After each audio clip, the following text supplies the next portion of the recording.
You mean children who are upset they have to go home? I don't mind. I'm a preschool teacher, so just actually don't mind. Philly Montessori. Cool. Almost preschooler.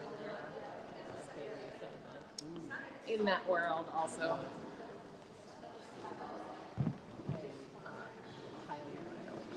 Thank you. Idea how you do it. A lot of patience. Having a good team. Yeah. Good evening, everyone. We're gonna get started. If you're sitting towards the back, if you could just come forward. It's better to be closer together and also get a better view of the speech that we'll be playing. But before we begin, I just want to invite Reverend Abby Tennis to introduce us to the space we're in and also welcome us to her church.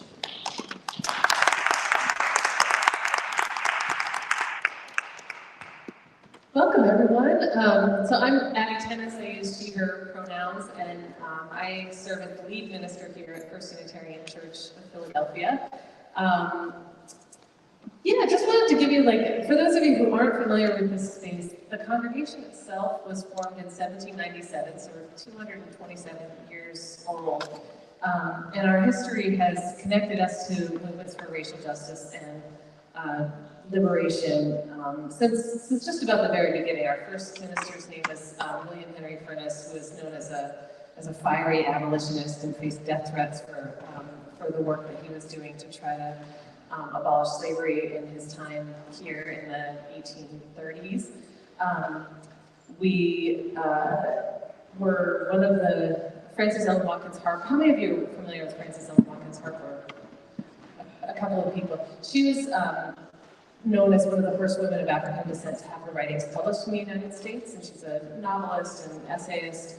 And was also this really incredible voting rights activist, both sort of working at the intersection of voting rights for Black folks and voting rights for women at the time, which was, I think as many of you know, was like an effort to divide and conquer, so neither of those movements would succeed. She was working in an intersection way back in a long time ago.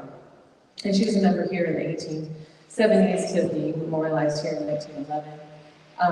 And we were at the site of this really important moment in Dr. King's life. Before he was Dr. King, Reverend Martin Luther King was 21 and was a student at the local seminary. He came here for a fellowship house service, which was an organization, an interfaith and interracial organization at the time that was trying to bring people together for fellowship in particular, but also for learning and for connection to the holy in their lives. And they were a small little house that had these massive monthly worship services that would take place on Sunday afternoons. And for many years, those services took place here. And just recently, it's sort of been discovered that the service where Dr. Mordecai Johnson, who was president of Howard University at the time, spoke about his recent visit to India and what he learned about Gandhi's nonviolent philosophy. And Dr. King, a 21-year-old seminarian, was in the sanctuary here and had heard about Gandhi before, but wasn't convinced that that was going to be the way to dramatically transform racial relations in the United States until that speech.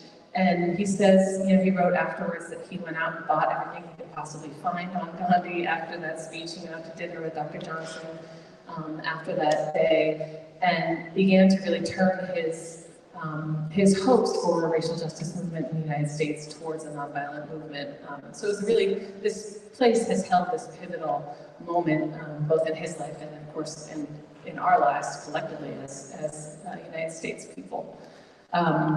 We've also been connected to anti-apartheid movements and the anti-war effort in Vietnam, the LGBTQ movement for a long time, and continue to hold all of those justice commitments to this day. So we're really, really glad to be able to use what we have, this congregation, this space, in service of a better world. And so It's an honor to share space with Saturday Preschool and to have you all here tonight. We think it's really incredible all that you're doing, and are particularly excited about working with you this coming year, the year of Baldwin. We're in conversations about holding one of the reading groups here and maybe collaborating on some other stuff. So it's wonderful to have you here. Thank you for joining us and allowing us to participate in all that you're doing. I have a little baby at home, so I'm not going to be able to stay for the entire evening, but it seems like it's going to be really transformative. So I hope you all have a wonderful time, and it's great to have you here. Welcome.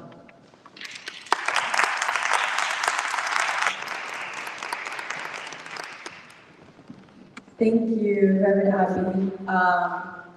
So this is the first of 2 days of a 2-day honoring of Dr. Martin Luther King Jr.'s speech Beyond Vietnam, which he gave on April 4th in 1967. And the event is titled, so today's Thursday, this is the first day, the second day will be this Saturday, but the event is titled America's Revolutionary Future and Martin Luther King's Vision for Peace. And so, just wanted to say again, good evening.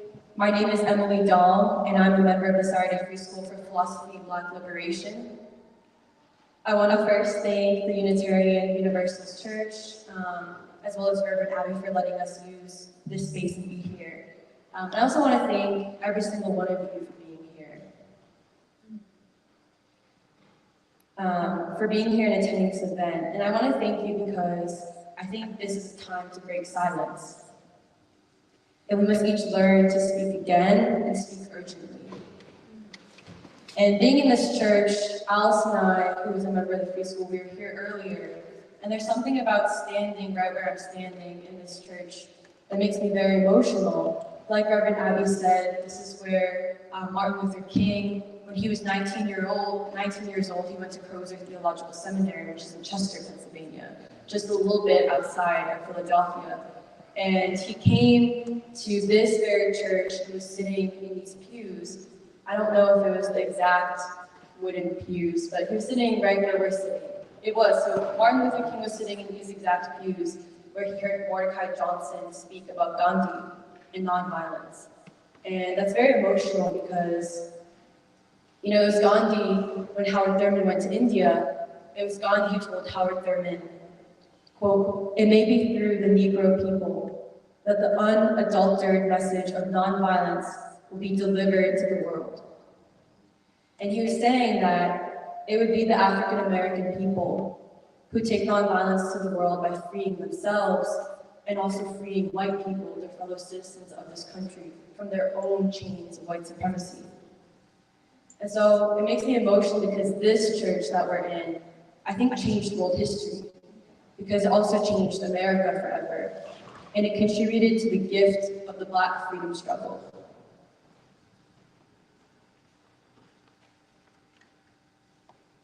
And I think that both Unitarian Universalists as well as the people of Philadelphia should feel really proud to have this church in this city. And it was also, as I learned more and more about Unitarians such as Reverend James Reeb, it was this first Unitarian church at the time that Reverend James Reeb, when he was in Philadelphia and spent some time doing work here as a Presbyterian, it was this church that converted him to Unitarianism. But this is all to say that we're also dedicating this 2-day event to Reverend James Reeb and Mother Viola Liuzzo, who were both Unitarians who were martyred in Selma, and as well as Aaron Bushnell, an active duty member of the U.S. Air Force, who set himself on fire recently in protest of the U.S.'s direct support of Israel's genocide in Gaza. And a little bit about James Reeb, because I find Reeb and Viola Liuzzo and Aaron Bushnell to be very extraordinary human beings the more I learned, especially about Reverend James Reeb and Viola Liuzzo. James Reeb, he was born in Kansas, he grew up in Wyoming. He grew up Presbyterian, and he talks really fondly about his childhood playing in the plains and the fields of Wyoming outside. He came to Philadelphia to do his theological seminary at Princeton. And it was in Philadelphia, this city, where he worked at Philadelphia General Hospital. Most of the patients were African American, and Reverend James Reeb, he started questioning his faith, because a lot of his theology discussed how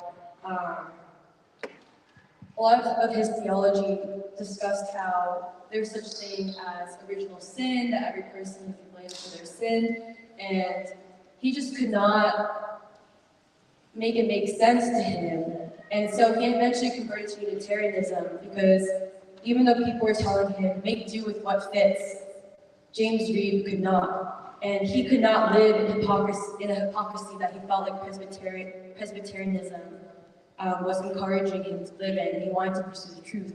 So in 1965, when Martin Luther King Jr. gave out the call after Bloody Sunday in Selma, where there was a lot of violence when there was supposed to be a march from Selma to Montgomery, King gave this call to all clergymen to come be part of a second attempt at the march. And James Reeb, he heeded the call and he went south. And his wife told him, I don't really want you to go, but I understand. So James Reeb went, and it was after this march where James Reeb was attacked, him and two other white ministers were attacked by 4 white men who clubbed James Reeb in the head, and then he passed away. And he was 38 years old when he passed away, but I just want to read a little bit from Reverend King's eulogy to him. And this is King's eulogy for James Reeb, where he said, and if I should die, take his body and cut it into little stars. He will make the face of heaven so fine that all the world will be in love with night. These beautiful words from Shakespeare's Romeo and Juliet so eloquently describe the radiant life of James Reeb. He entered the stage of history just 38 years ago, and in the brief years that he was privileged to act on this mortal stage, he played his part exceedingly well. James Reeb was martyred in the Judeo-Christian faith that all men are brothers. His death was a result of a sensitive religious spirit. His crime was that he dared to live his faith. He placed himself alongside the disinherited Black brethren of this community. The world is aroused over the murder of James Reeb, for he symbolizes the forces of goodwill in our nation. He demonstrated the conscience of the nation. He was an attorney for the defense of the innocent in the court of world opinion. He was a witness to the truth that men of different races and classes might live, eat, and work together as brothers.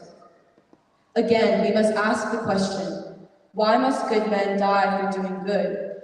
O Jerusalem, why did you murder the prophets and persecute those who come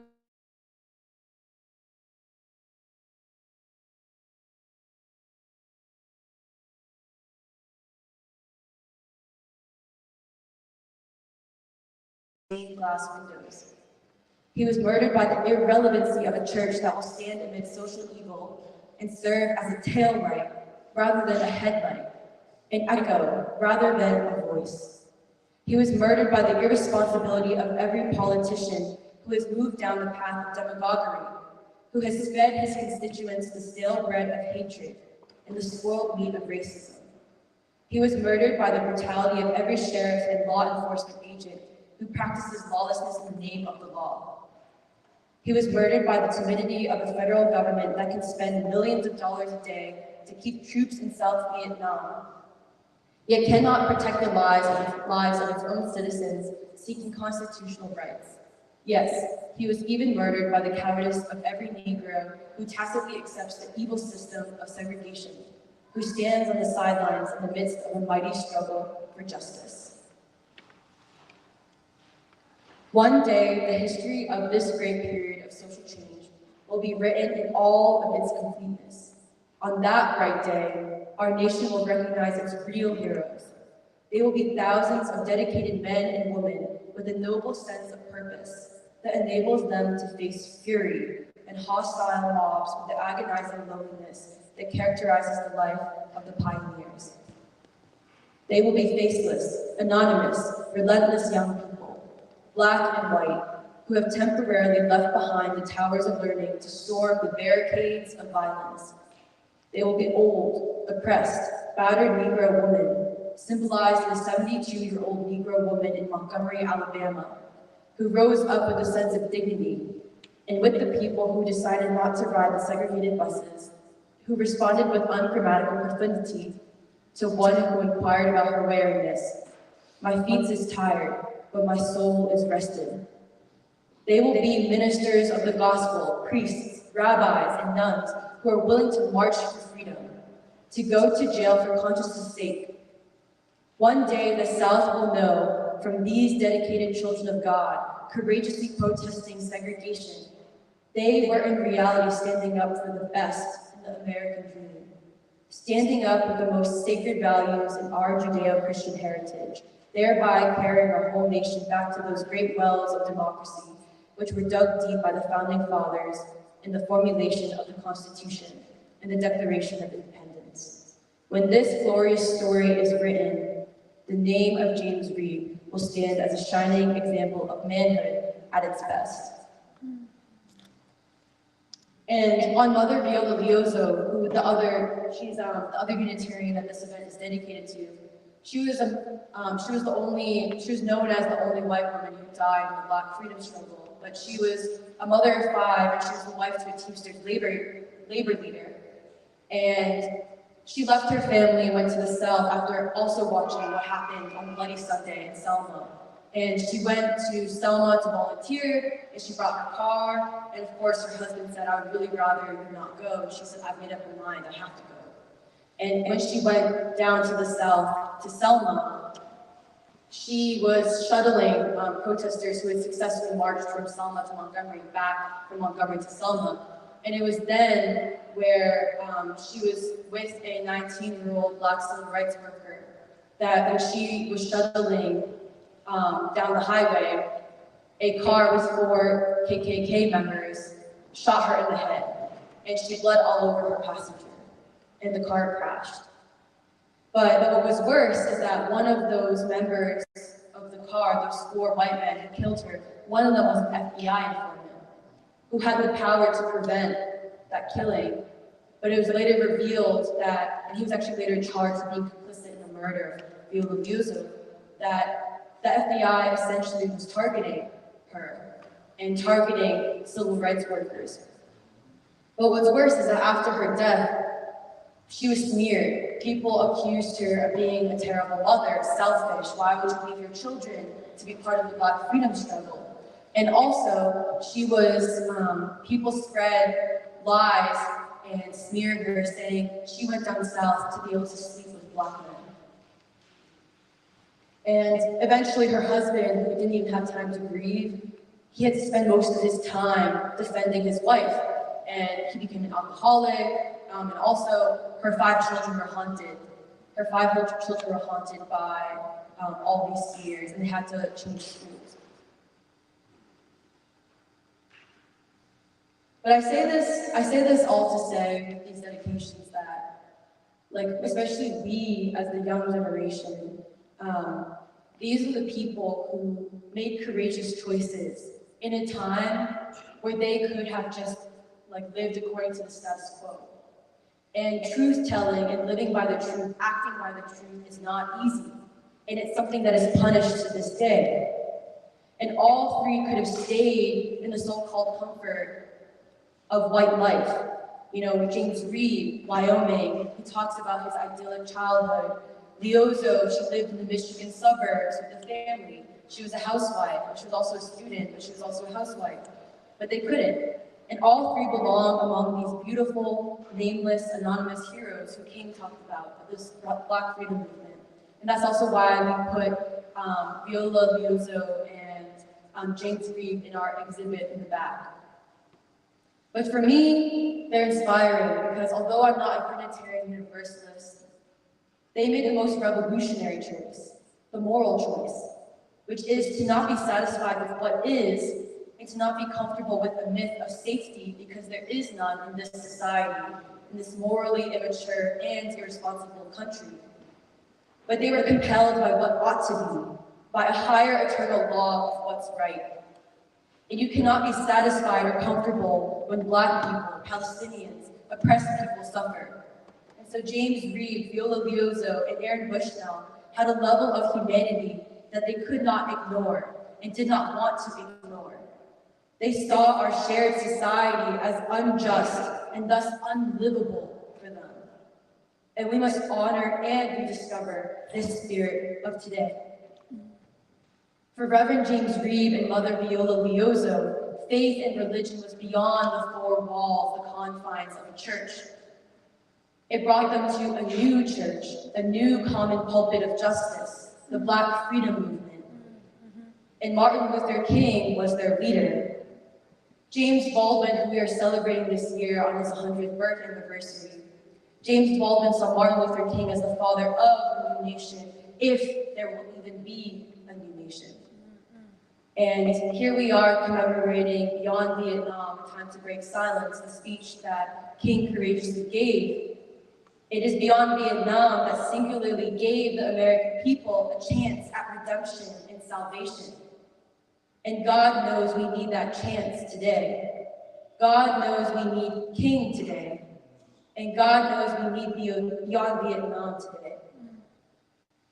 And Martin Luther King, he ends Reeb's eulogy with these words.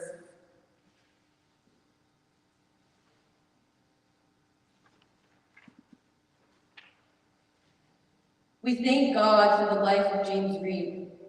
We thank God for his goodness. We thank God that he was willing to lay down his life in order to redeem the soul of our nation. So I say, so Horatio said as he stood over the dead body of Hamlet. Good night, sweet prince. May the flight of angels take thee to thy eternal rest. And I read that because now, at that time, Martin Luther King Jr. was alive. But I think now that's what we would say about Martin Luther King Jr. And we also thank God for the life of Martin Luther King Jr. And Easter just passed. I spent Easter service actually here in this sanctuary where Reverend Abby gave a sermon on Easter and also the life of Jesus. But sometimes when I hear people say there was a man named Jesus, I think, well, there was also a man named Martin Luther King Jr. Yeah. And it was he who came from a great people, and he gave his life for us. He did not know that us in this room, he did not know us, but he loved us, and he also died for us. He didn't live to hear that we loved him, but we do. And tonight, we'll begin to make ourselves worthy of the sacrifices of King, Reverend James Reeb, Mother Viola Liuzzo, and Aaron Bushnell. Thank you.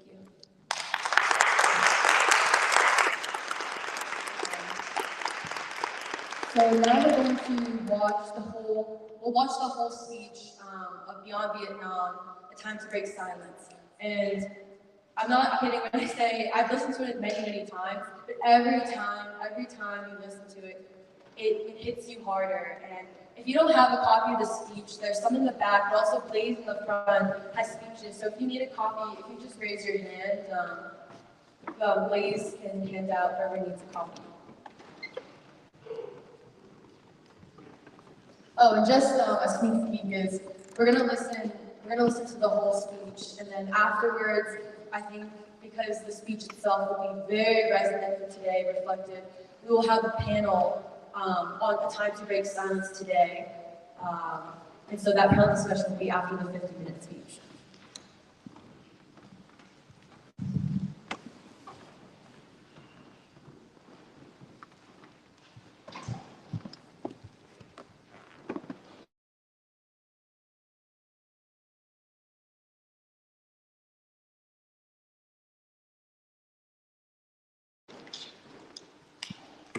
I come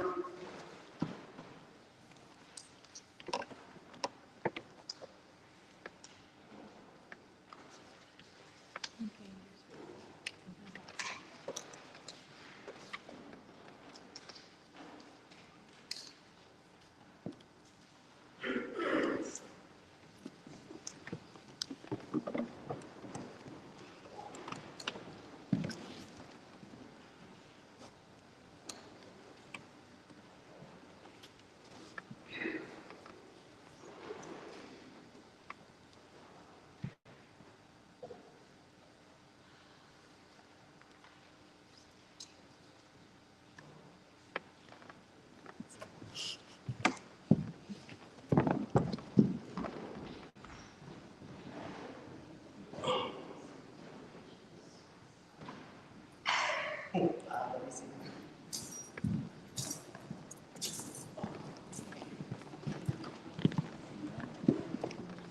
Let's do.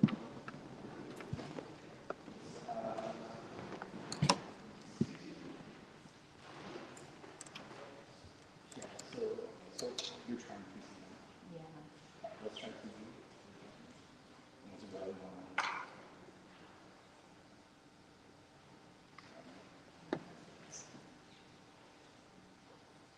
And that's hard to. Nope. Yeah. Yeah.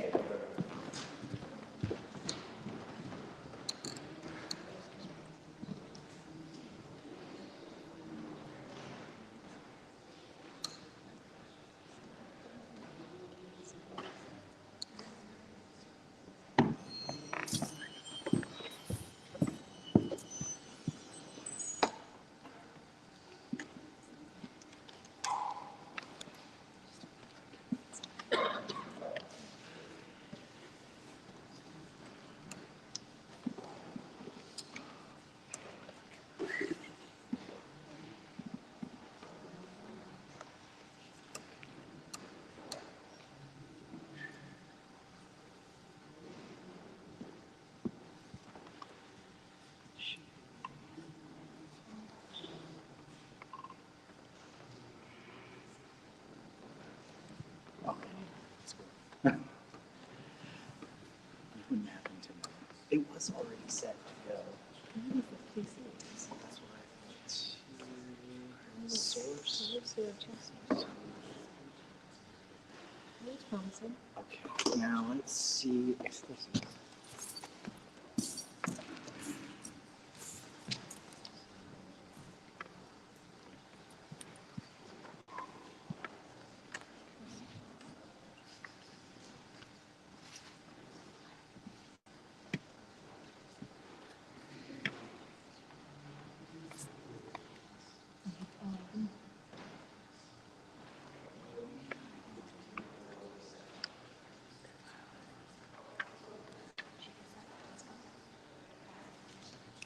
To this man.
While we figure out these technical difficulties, just wanted to also give a preview of the second half of our two-day event honoring King's Speech Beyond Vietnam as part of our year of James Baldwin, God's Revolutionary Voice. The second half of the event is this Saturday, not here at the First Unitarian Church, but at Zion Baptist Church, which is at the corner of Broad and Venango. And that's from 12 to 6 p.m. We will have a concert from around 2:30 to the evening, but it will continue the conversation about the burning question of peace. And Zion Baptist Church is a really historic church. It is one of the bastions of the civil rights movement and the Black freedom struggle here in Philadelphia. And it was led by Reverend Leon Sullivan. in some ways, he really nourished a lot of the lifeblood of the civil rights struggle in Philadelphia. And so the church is a very beautiful historic space, and we'll begin the program on Saturday with a roundtable of young people called A Generation Prepared to Pay Its Dues to the Future. And so it'll continue the conversation that we'll have after the speech, after we listen to the speech. And then we'll end with an intercivilizational concert where there will be Korean drumming, Cambodian dance, and there will also be like a folk singer, as well as a jazz ensemble, avant-garde jazz ensemble, and then a solo piano performance by Alfie Pollak, who is a really famous musician. But we hope that after today, you'll also join us for the second half of this two-day celebration.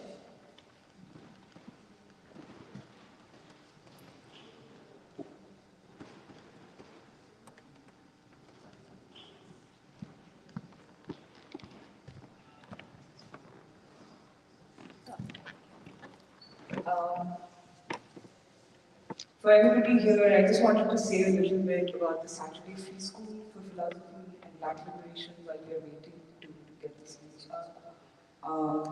This is an organization that has existed in Philadelphia for close to 12 years now, and I only moved to Philadelphia just a little over 2.5 years back, and I came to the United States to do my PhD in physics, and after that, I had to move my life to Philadelphia once I found the Saturday Free School, because finding these ideas, finding figures like King, Du Bois, and James Baldwin, really for me was a way to be free.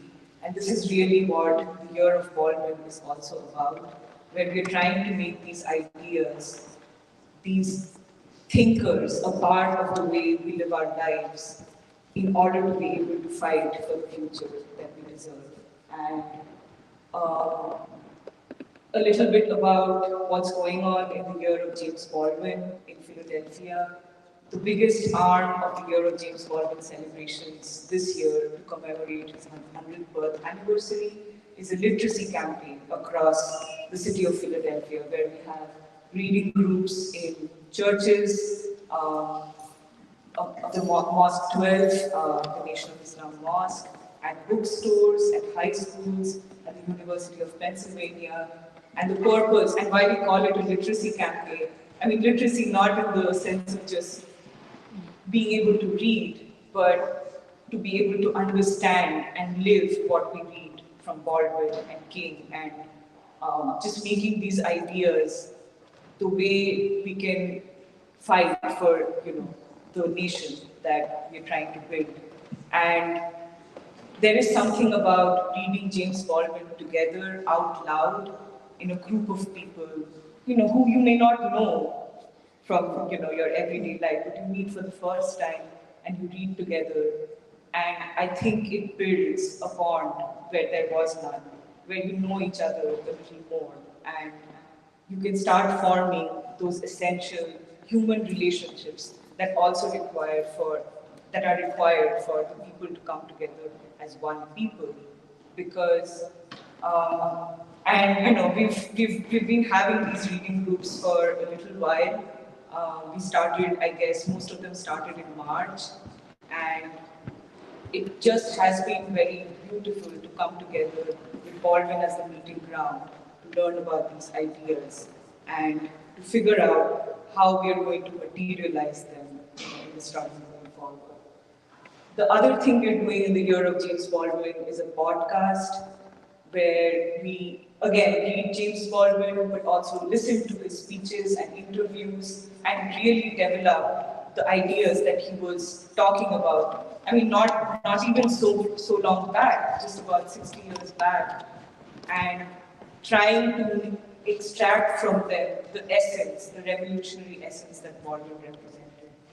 And besides that, we also have, the Free School also has a journal, Vanguard. We have the second issue of Vanguard that is being released today, and there are copies at the back which you can look at and purchase if you would like to. And again, with the journal, what we are trying to do is to make these ideas concrete and take it to the world. So just to say, to give you a little idea of everything that we are trying to do, there will be more events throughout the year, and yeah.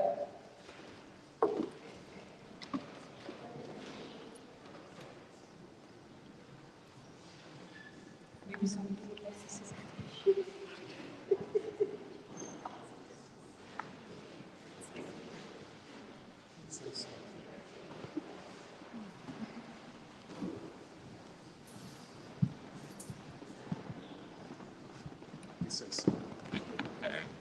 How's everybody doing? Sorry for the technical difficulty that we're experiencing. Hey, we close to solving. We're close, we think. Okay, we're close to solving it, so we appreciate your patience. I guess a lot of you are here. I see some old friends that I haven't seen for a long time. What's up, woman? Glad to see you in the place. I guess you all want to know, what is the free school? And why is the free school so committed to Baldwin and King and Du Bois and the Black freedom movement? Because it really isn't one of those popular ideas these days. Well, first of all, we were formed at Temple University 12 years ago. And I started it as an attempt to unite the students at Temple, especially in African American studies, where I was a teacher, to unite the students with the community around Temple. Many of whom had never been in a building at Temple, were not invited into Temple, and you had all of these facilities that were not used on Saturdays. So we started this thing called the Saturday Free School. And the idea of a freedom school has a long history going back to slavery, to the anti-slavery movement. There were free schools in every revolutionary movement in history, including the Black freedom movement. When students went south, people like Diane Nash, James Lawson, Stokely Carmichael, and many, many others, they went into places like Alabama and Mississippi, and they had to set up schools to educate the people about what the struggle was.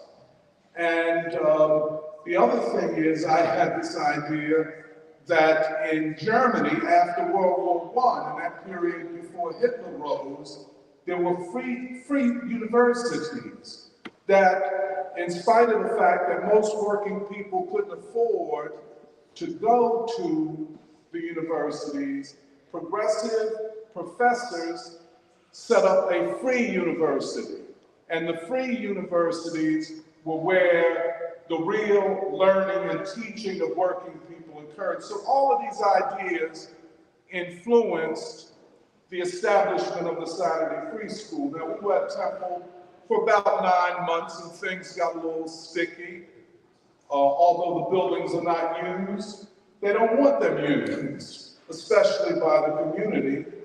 So we understood what that meant. We moved to the Church of the Advocate, the historic Church of the Advocate in North Philadelphia. And we were there about 9 years.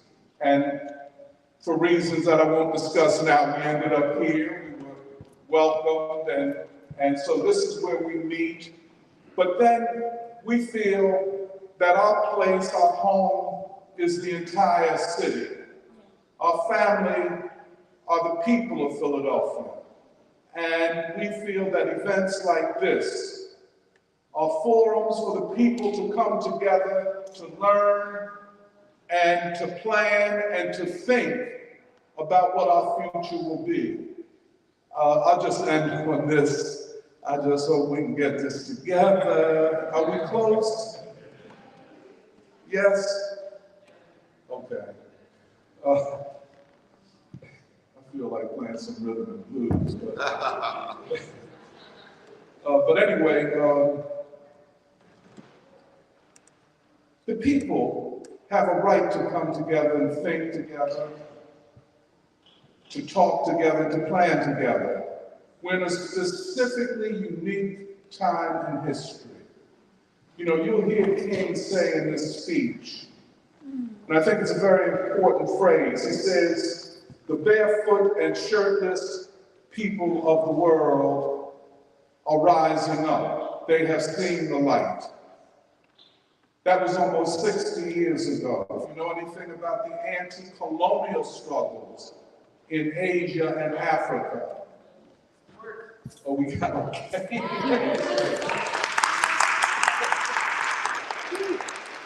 Thank you very much for listening. If you want any more information on the Saturday Free Swap, be in the back. I come to this magnificent house of worship tonight because my conscience leaves me no other choice. I join you in this meeting because I'm in deepest agreement with the aims and work of the organization which has brought us together, clergy and laymen concerned about Vietnam.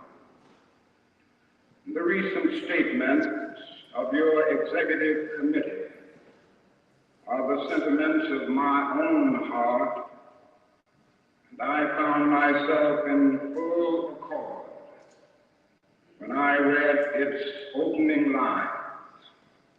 A time comes when silence is betrayal. That time has come for us in relation to Vietnam.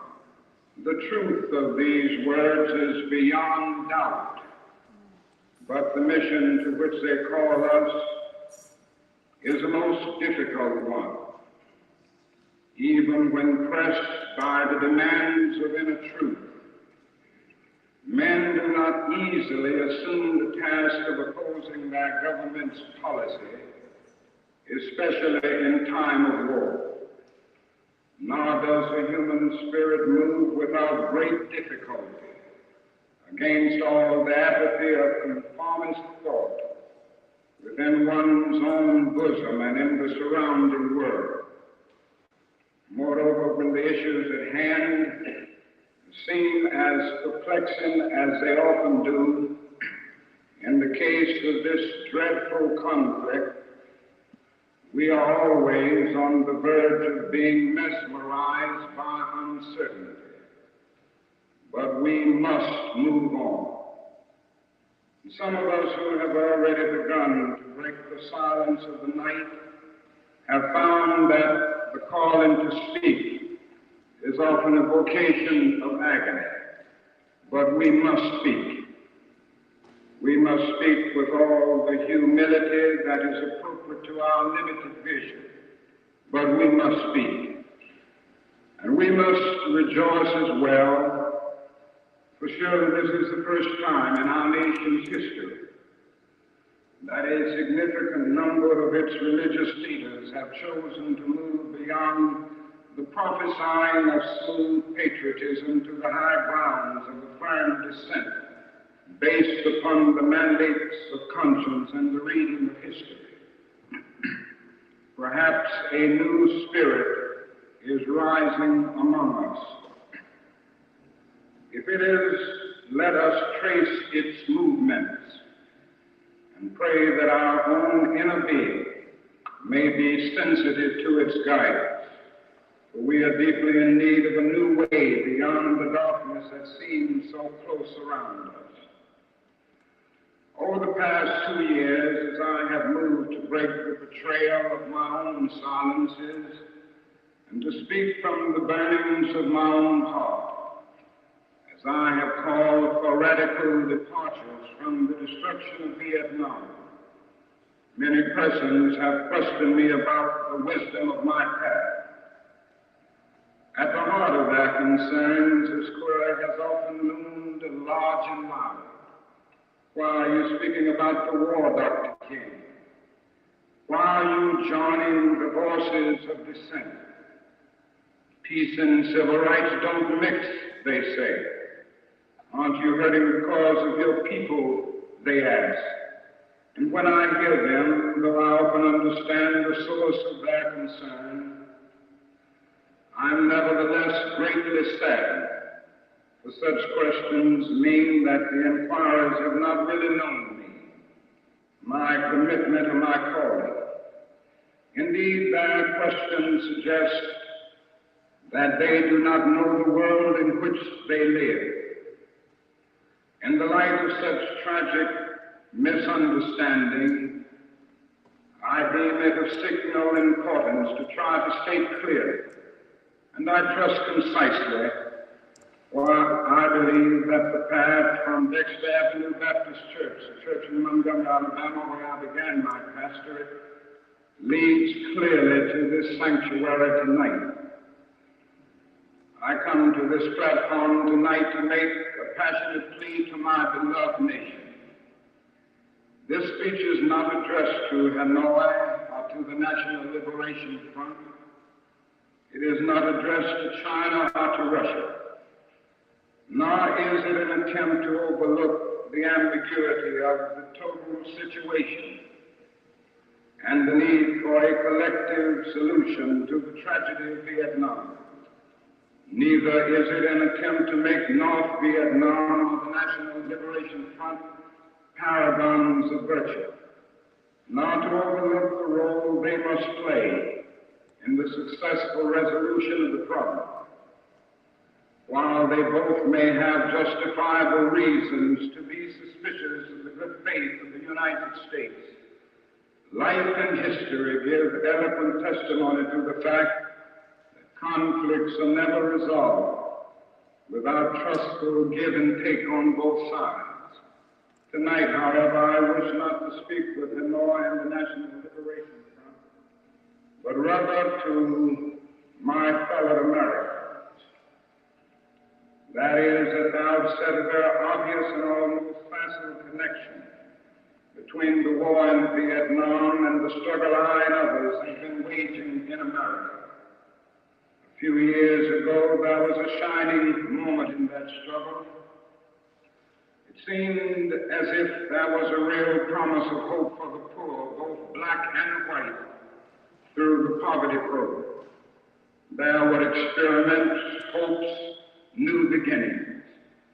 Then came the build-up in Vietnam, and I watched this program broken and eviscerated, as if it was some idle political plaything of a society gone mad on war.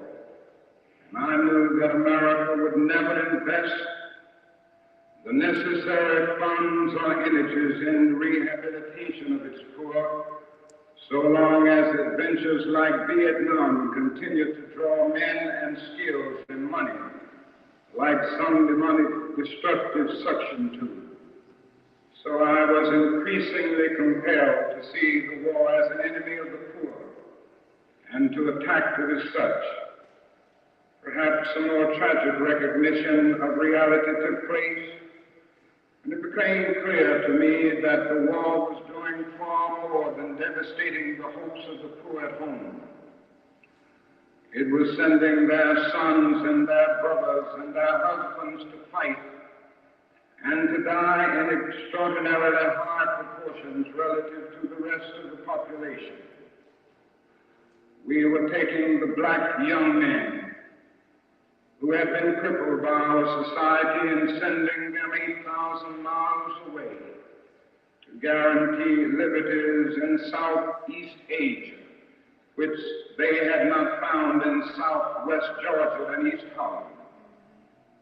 So we have been repeatedly faced with the cruel irony of watching Negro and white boys on TV screens as they kill and die together for a nation that has been unable to seat them together in the same schools. So we watched them in brutal solidarity, burning the huts of the poor village, but we realized that they would hardly live on the same block in Chicago. I cannot be silent in the face of such cruel manipulation of the poor. My third reason moves to an even deeper level of awareness, for it grows out of my experience in the ghettos of the North over the last 3 years, especially the last 3 summers. As I have walked among the desperate, rejected, and angry young men, I have told them that Molotov cocktails and rifles would not solve their problems. I have tried to offer them my deepest compassion while maintaining my conviction that social change comes most meaningfully through nonviolent action. But they ask, and rightly so, what about Vietnam? They ask if our own nation wasn't using massive doses of violence to solve its problems, to bring about the changes it wanted. Their questions hit home, and I knew that I could never again raise my voice against the violence of the oppressed in the ghettos without having first spoken clearly to the greatest purveyor of violence in the world today, my own government. For the sake of those boys, for the sake of this government, for the sake of the hundreds of thousands trembling under our violence, I cannot be silent. For those who ask the question, are you a civil rights leader? And thereby mean to exclude me from the movement for peace, I have this further answer. In 1957, when a group of us formed the Southern Christian Leadership Conference, we chose as our motto to save the soul of America. We were convinced that we could not limit our vision to certain rights for black people, but instead affirmed the conviction that America would never be free or saved from itself until the descendants of its slaves were loosed completely from the shackles they still wear. In a way, we were agreeing with Langston Hughes, that black bard of Holland, who had written earlier, "Oh yes, I say it plainly, America never was America to me, and yet I swear this oath, America will be." Now it should be incandescently clear that no one who has any concern for the integrity and life of America today can ignore the present war. If America's soul becomes totally poisoned, part of the autopsy must read Vietnam. It can never be saved so long as it destroys the deepest hopes of men the world over. So it is that those of us who are yet determined that America will be are led down the path of protest and dissent, working for the health of our land. As if the weight of such a commitment to the life and health of America were not enough, another burden of responsibility was placed upon me in 1954. And I cannot forget that the Nobel Peace Prize was also a commission to work harder than I had ever worked before for the brotherhood of man. This is a calling that takes me beyond national allegiances. But even if it were not present, I would yet have to live with the meaning of my commitment to the ministry of Jesus Christ. To me, the relationship of this ministry to the making of peace is so obvious that I sometimes marvel at those who ask me why I'm speaking against the war. Could it be that they do not know that the good news was meant for all men, for communists and capitalists, for their children and ours, for black and for white, for revolutionary and conservative? Have they forgotten that my ministry is in obedience to the one who loved his enemies so fully that he died for them? What then can I say to the Viet Cong, or to Castro, or to Mao as a faithful minister of this one? Can I burden them with death Must I not share with them my life? Finally, as I tried to explain to you and to myself the road that leads from Montgomery to this place, I would have offered all that was most valid if I simply said that I must be true to my conviction, that I share with all men the calling to be a son of the living God. Beyond the calling of race or nation or creed is this vocation of sonship and brotherhood, because I believe that the Father is deeply concerned, especially for his suffering and helpless and outcast children. I come tonight to speak for them. This I believe to be the privilege and the burden of all of us who deem ourselves bound by allegiances and loyalties, which are broader and deeper than nationalism, and which go beyond our nation's self-defined goals and positions. We are called to speak for the weak, for the voiceless, for the victims of our nation, and for those it calls enemy. For no document from human hands can make these humans any less our brothers. And as I ponder the madness of Vietnam, and search within myself for ways to understand and respond in compassion, my mind goes constantly to the people of that peninsula. I speak now not of the soldiers of each side, not of the ideologies of the Liberation Front, not of the hunter inside gone, but simply of the people who have been living under the curse of war for almost 3 continuous decades now. I think of them too, because it is clear to me that there will be no meaningful solution there until some attempt is made to know them and hear their broken cries. They must see Americans as strange liberators. Vietnamese people proclaimed their own independence in 1945 after a combined French and Japanese occupation and before the Communist Revolution in China. They were led by Ho Chi Minh. Even though they quoted the American Declaration of Independence in their own document of freedom, we refused to recognize them. Instead, we decided to support France in its reconquest of a former colony. Our government felt then that the Vietnamese people were not ready for independence. We again fell victim to the deadly Western arrogance that has poisoned the international atmosphere for so long. With that tragic decision, we rejected a revolutionary government seeking self-determination, and a government that had been established not by China, for whom the Vietnamese have no great love, but by clearly indigenous forces that included some communists. For the peasants, this new government meant real land reform, one of the most important needs in their lives. For 9 years following 1945, we denied the people of Vietnam the right of independence. For 9 years, we vigorously supported the French in their abortive effort to recolonize Vietnam.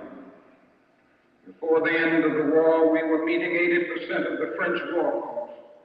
Even before the French were defeated at Dien Bien Phu, they began to despair of their reckless action, but we did not. We encouraged them with our huge financial and military supplies to continue the war even after they had lost the will. Soon we would be paying almost the full cost of this tragic attempt at recolonization. After the French were defeated, it looked as if independence and land reform would come again through the Geneva Agreement. But instead there came the United States, determined that whole should not unify the temporarily divided nation.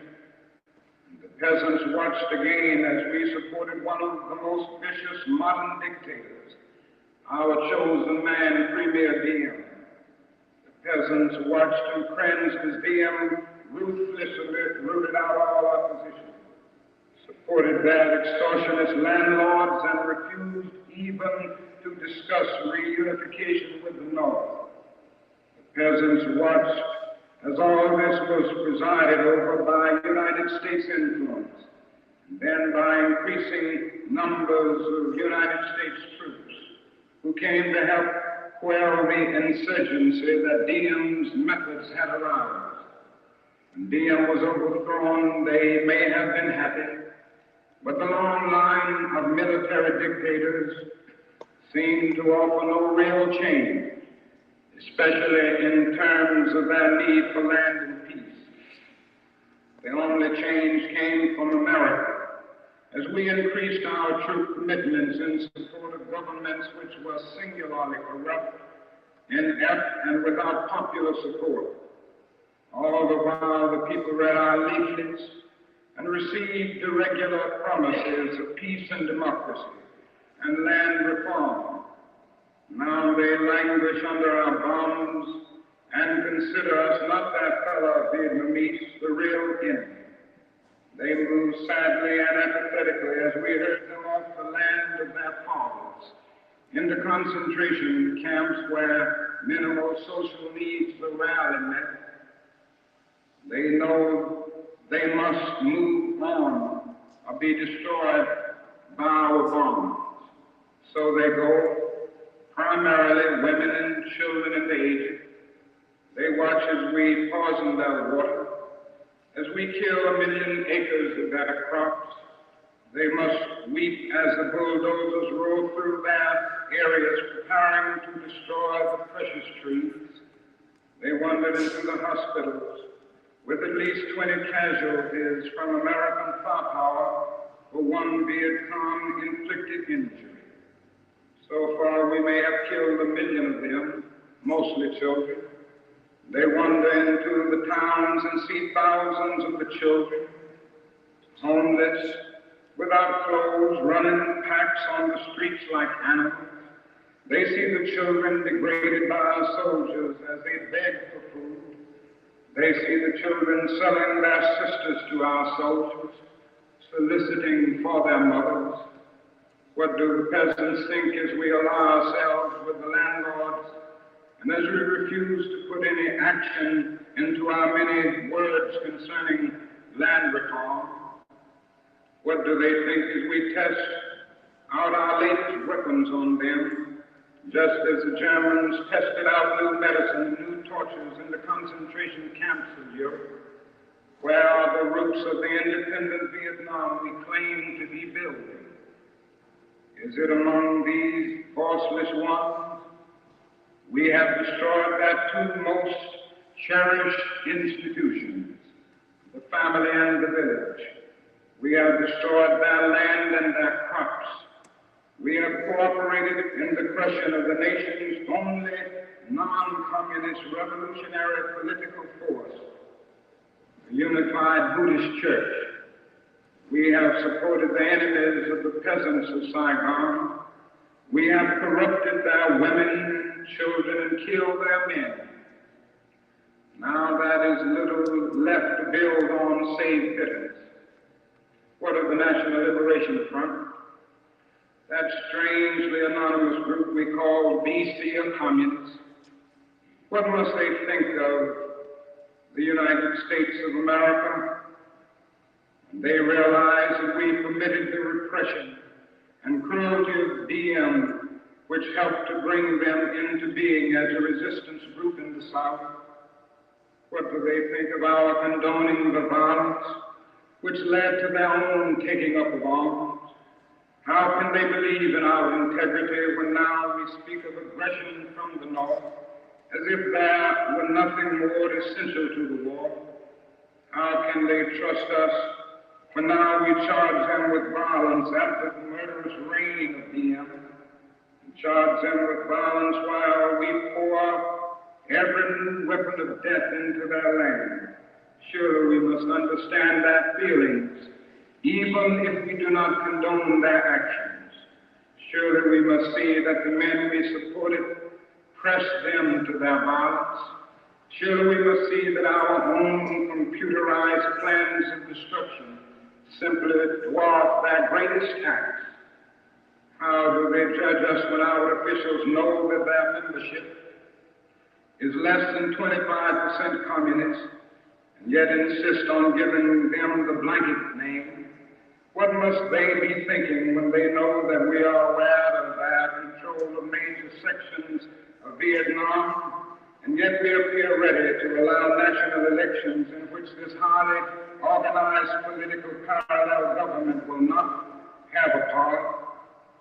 They ask how we can speak of free elections when the Saigon press is censored and controlled by the military junta.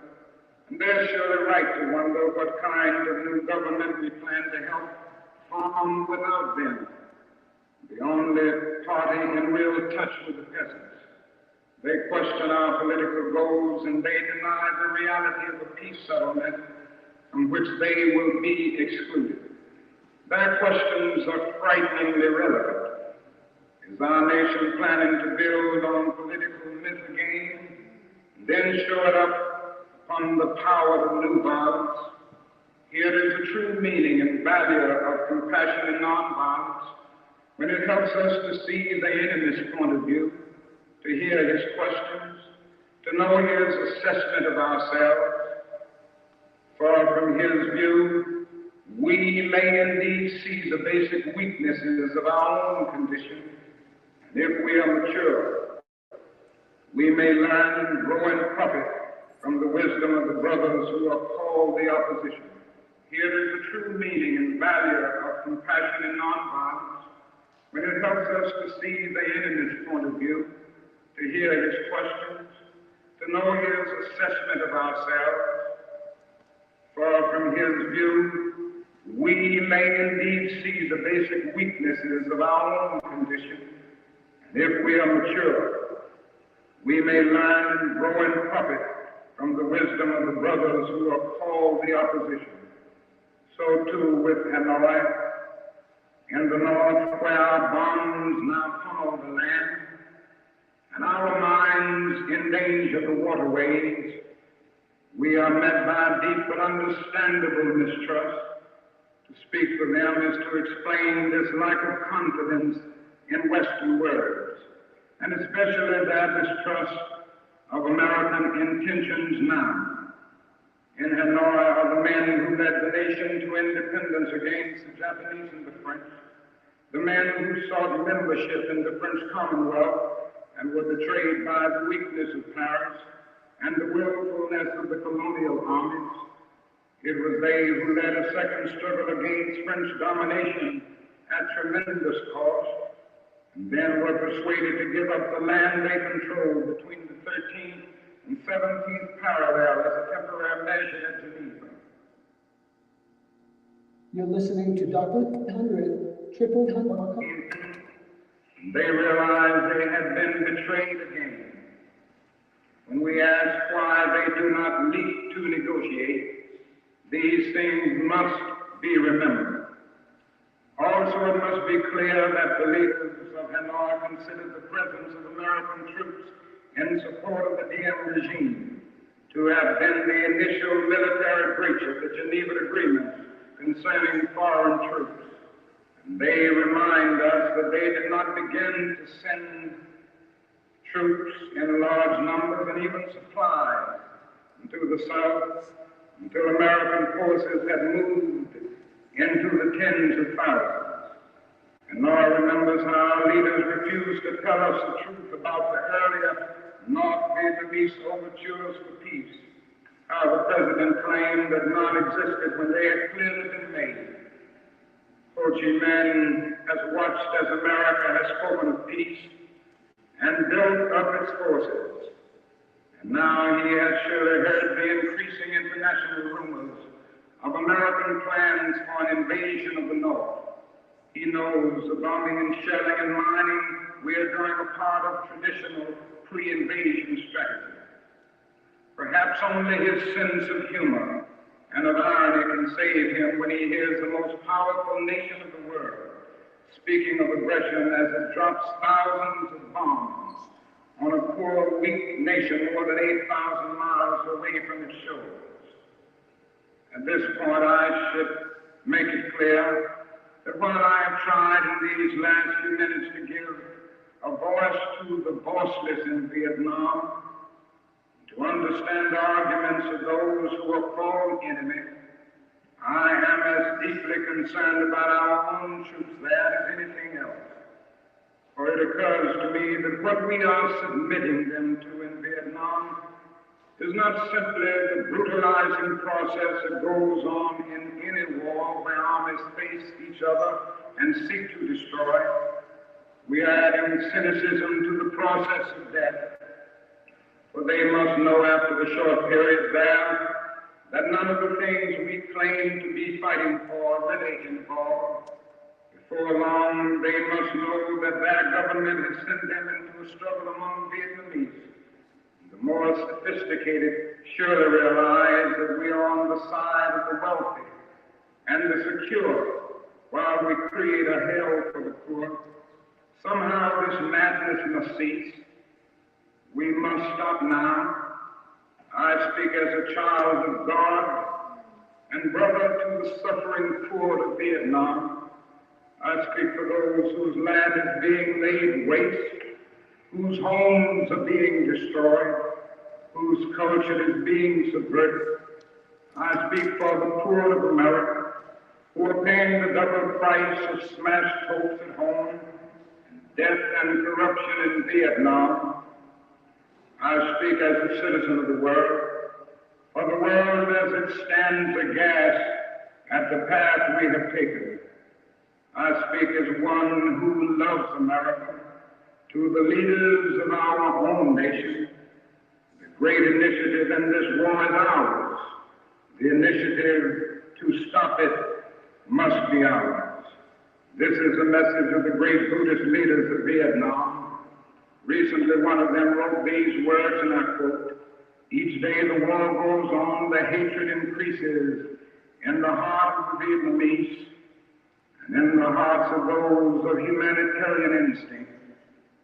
The Americans are forcing even their friends into becoming their enemies. It is curious that the Americans, who calculate so carefully on the possibilities of military victory, do not realize that in the process they're incurring deep psychological and political defeat. The image of America will never again be the image of revolution, freedom, and democracy, but the image of violence and militarism," unquote. If we continue, there will be no doubt in my mind and in the mind of the world that we have no honorable intentions in Vietnam.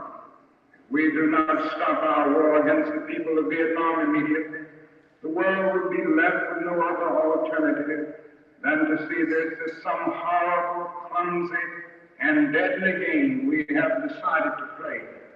The world now demands a maturity of America that we may not be able to achieve. It demands that we admit that we have been wrong from the beginning of our adventure in Vietnam, that we have been detrimental to the life of the Vietnamese people. The situation is one in which we must be ready to turn sharply from our present ways. In order to atone for our sins and errors in Vietnam, we should take the initiative in bringing a halt to this tragic war and set a date that we will remove all foreign troops from Vietnam in accordance with the 1954 Geneva Agreement. Part of our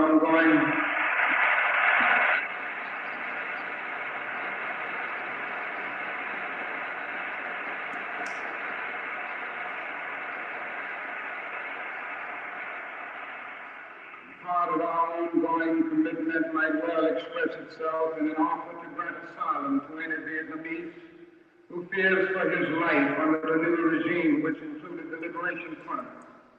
Then we must make what reparations we can for the damage we have done. We must provide the medical aid that is badly needed, making it available in this country if necessary. Meanwhile,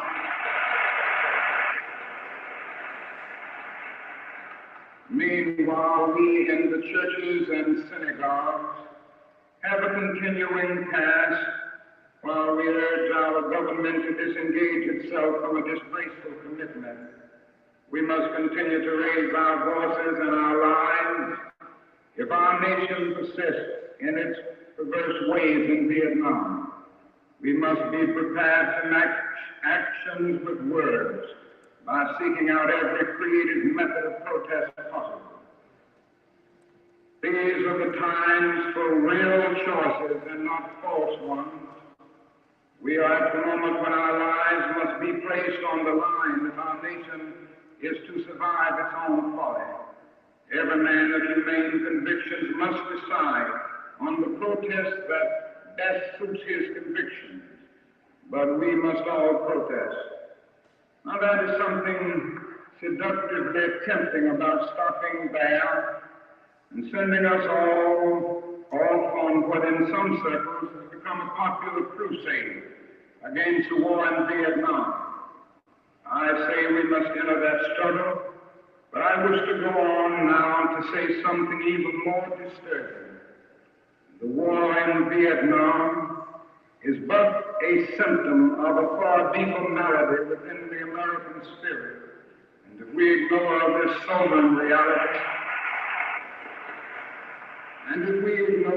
sobering reality, we will find ourselves organizing clergy and layman concerned committees for the next generation.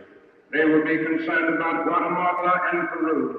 They will be concerned about Thailand and Cambodia. They will be concerned about Mozambique and South Africa. We will be marching for these and a dozen other names and attending rallies without end, unless there is a significant and profound change in American life and policy.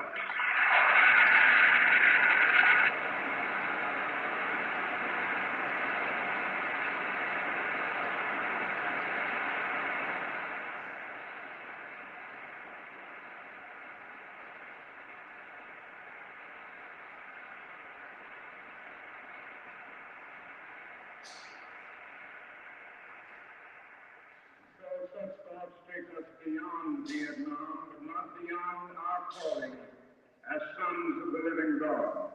In 1957, a sensitive American official overseas said that it seemed to him that our nation was on the wrong side of a world revolution. During the past 10 years, we have seen emerge a pattern of suppression which has now justified the presence of U.S. military advisors in Venezuela.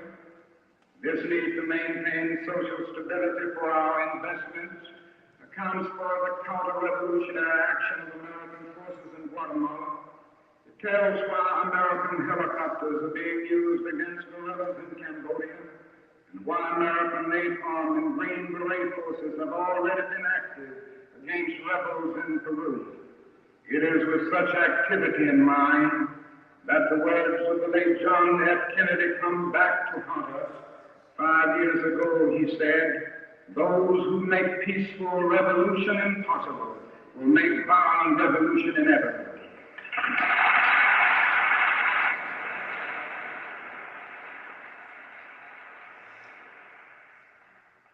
Increasingly by choice or by accident, this is the role our nation has taken, the role of those who make peaceful revolution impossible by refusing to give up the privileges and the pleasures that come from the immense profits of overseas investment.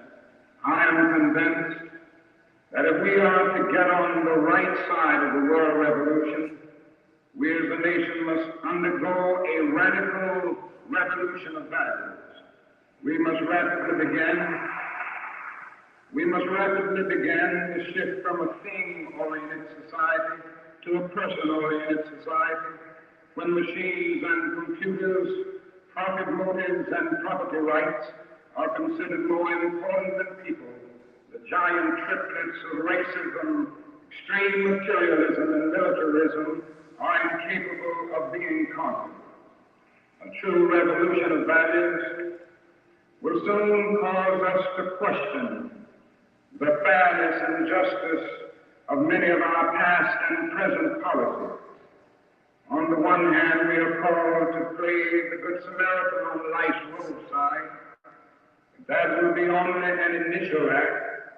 One day we must come to see that the whole Jericho road must be transformed so that men and women will not be constantly beaten and robbed as they make their journey on life's highway. True compassion is more than flinging a coin to a beggar. It comes to see that an edifice which produces beggars needs restructuring.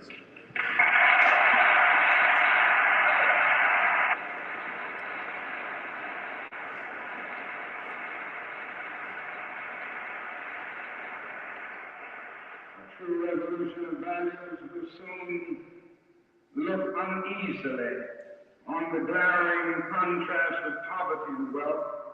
With righteous indignation, it will look across the seas and see individual capitalists of the West investing huge sums of money in Asia, Africa, and South America, only to take the profits out with no concern for the social betterment of the countries and say this is not just. It will look at our alliance with the landed gentry of South America and say this is not just. Western arrogance of feeling that it has everything to teach others and nothing to learn from them is not just. A true revolution of values will lay hands on the world order and say of war, this way of settling differences is not just. This business of burning human beings with napalm, of filling our nation's homes with orphans and widows, of injecting poisonous drugs of hate into the veins of peoples normally humane, sending men home from dark and bloody battlefields, physically handicapped and psychologically deranged, cannot be reconciled with wisdom, justice, and love. A nation that continues year after year to spend more money on military defense than on programs of social uplift is approaching spiritual death.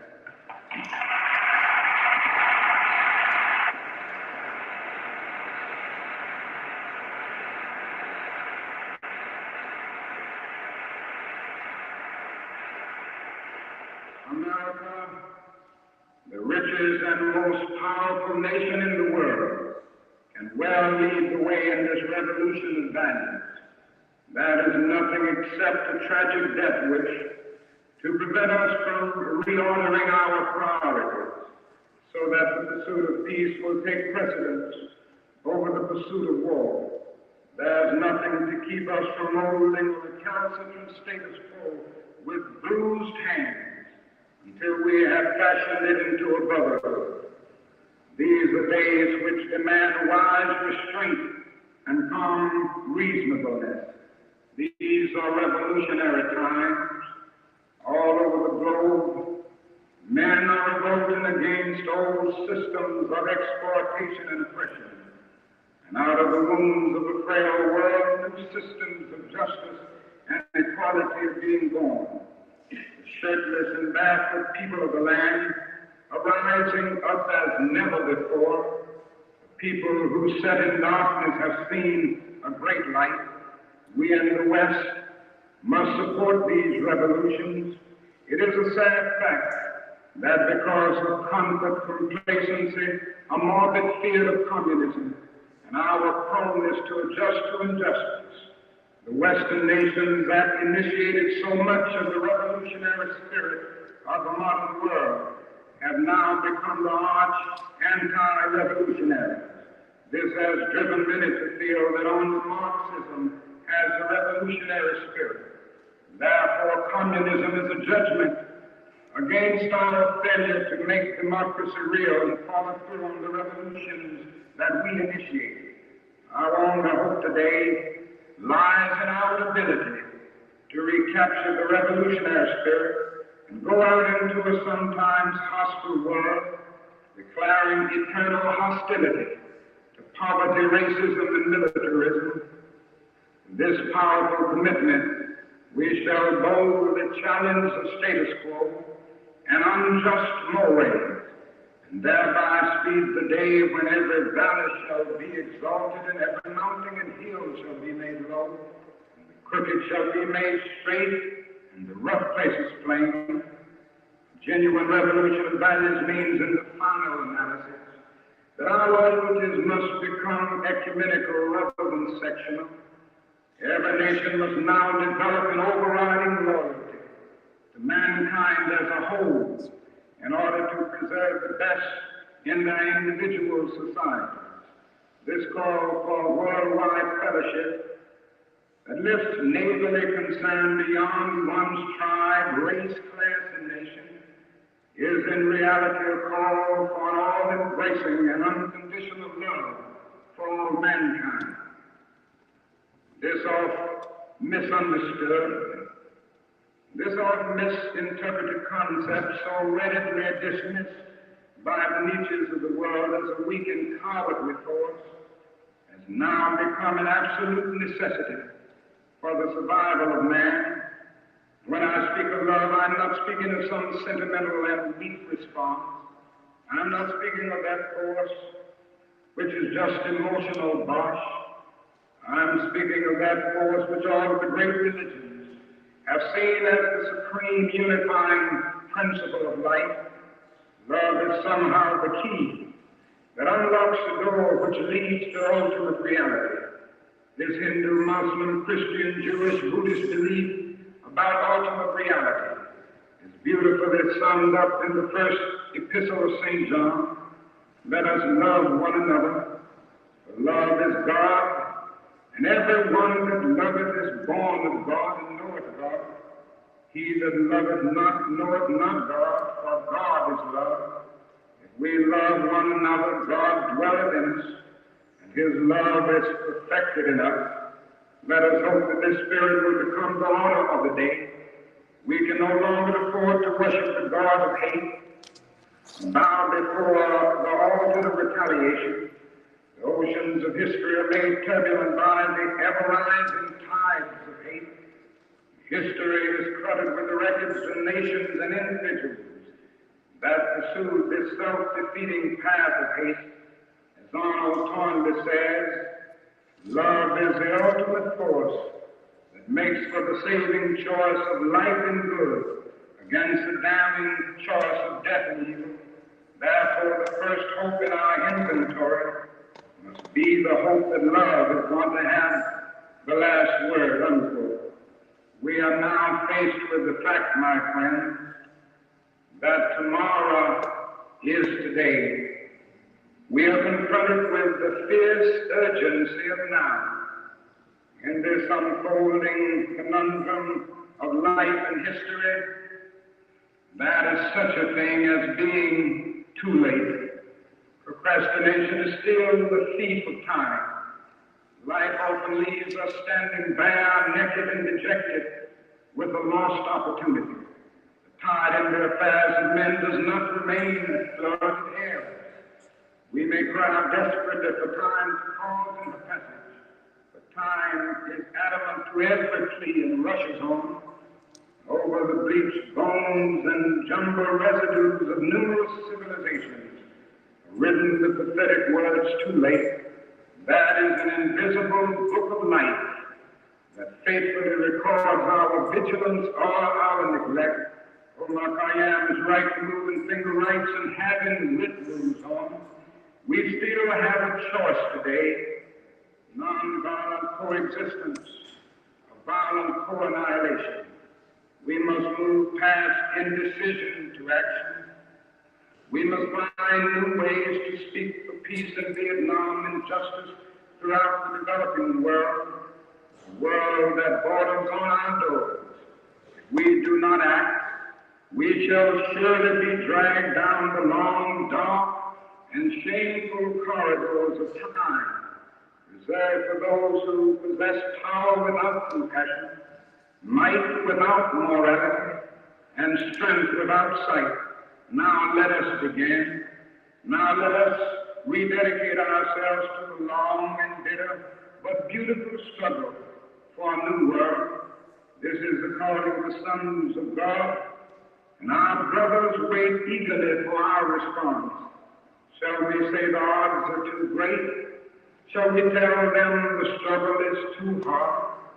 Will our message be that the forces of American life militate against their rivals full men, and we send our deepest regrets? Will there be another message of longing, hope, of solidarity with their yearnings, of commitment to their cause, whatever the cost? The choice is ours. And though we might prefer it otherwise, we must choose in this crucial moment of human history.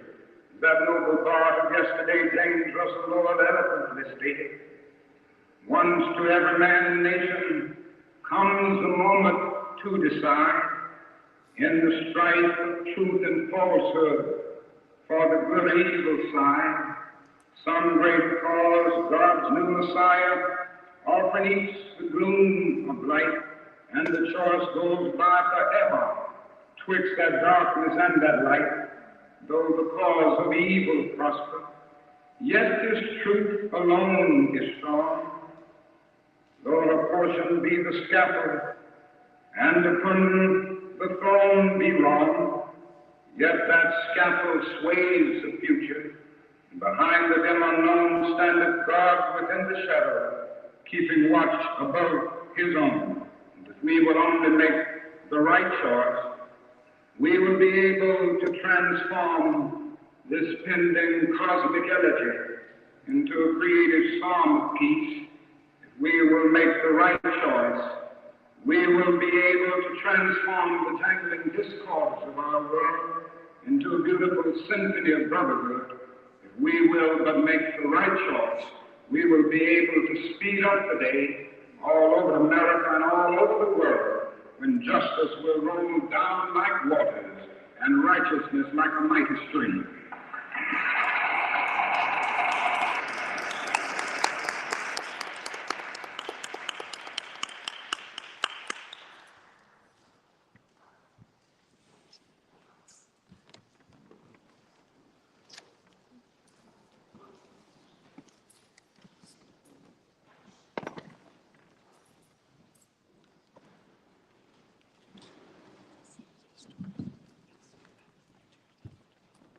So we're now going to, with the speech still in everyone's minds, I know for me, every time I listen, it feels like I'm listening to it for the first time. But as we move the monitor, I just wanted to introduce our panel discussion. And I know we're running a little bit behind, but we're going to try to have as much of a discussion as we can, because I think it's worth the moment we live in today. But this panel is on a time to break silence today. And as we move the monitor, I just wanted to invite the panelists up to take a seat at our table.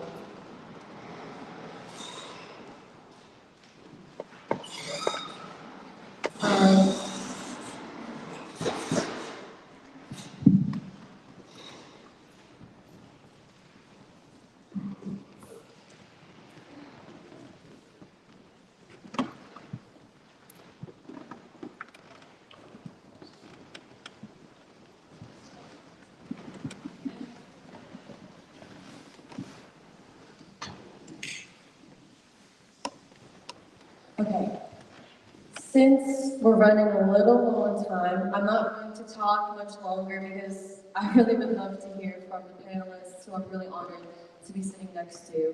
I think I mentioned this earlier, but I think this panel discussion of King's speech is also very relevant this year, 2024. Both numerically seems like a very important year, but it's also a year of a very consequential presidential election. As I mentioned earlier, it's also a year where a genocide in Gaza still continues to this day. And we know there are many articles about different institutions of the people, including churches, which are in crisis. And it is also as well a year of many movements, especially of young people and students, who are deciding to fight for their lives, especially in opposition to what they feel is a moral corruption of a state of Israel. And so, without further ado, this is a panel on a time to break silence. Just some quick introductions of the people I'm sitting next to. To my left, your right, is Reverend Ike Miller. He is the former vicar of the Church of the Advocate, which is a really important historic church here in the city of Philadelphia, in addition to Zion Baptist, which I mentioned before. In particular, Reverend Miller, he was also a friend of Father Paul Washington, who was a giant among giants, not just here in Philly, but I think the American people owe him, the man, something. And next to Reverend Miller is Tahan Chaudhry, who is a member of the Society Free School for Philosophy and Black Liberation. He is also a graduate student at Carnegie Mellon, and he's finishing up a dissertation on the World Peace Movement. And to Jahan's left, another person to your right, is Anissa Weinrob, who I'm really honored to have on this panel because of her work with Jewish Voice for Peace, as well as the Philly-Palestine Coalition. And I totally forgot her formal introduction. But Anissa is a theater maker, educator, and organizer, living and working in Lenape, or Philadelphia. She is a member of Jewish Voice for Peace, as I mentioned, the Philly-Palestine Coalition, the Caucus of Working Educators of the Philadelphia Federation of Teachers, and the recently sunset organization Teacher Action Group Philly.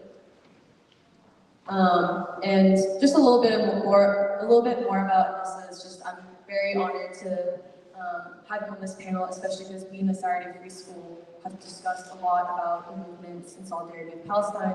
In particular, I think Jewish Voice for Peace, some members of the Society Free School had attended a vigil where your speech in May Climate, who was in our previous event, the inauguration for the year of James Baldwin, that it was just very moving to see Jewish Americans speak out against Zionism. And then to Anissa's left is Kathy Jiang, who is also a member of the Society Free School for Philosophy and Black Liberation. And I'll keep this introduction a little short just because Kathy's a friend and also we meet every Saturday. And so I'm looking forward to the conversation. The first question, which is the most broad, but at the same time the most relevant, and also gives the panelists an opportunity to discuss more about their life experience and their work personally and publicly, is the question of King, as we just heard him say in his speech, said, "A time comes when silence is betrayal. That time has come for us in relation to Vietnam." So this question for our panelists is, what does a time to break silence? What does a time to break silence look like today? Why is it a time to break silence? And about what? And when I had previously given some of these questions to the panelists, I said, feel free to discuss both the personal and public or external or political aspect of breaking silence. So I think maybe we'll start with you, Reverend Miller. I'll hand it to you. If you got a time limit, you hope we will stick to. At maximum 10 minutes. Okay. But I'm gonna try to be less than the 10 minutes for sure.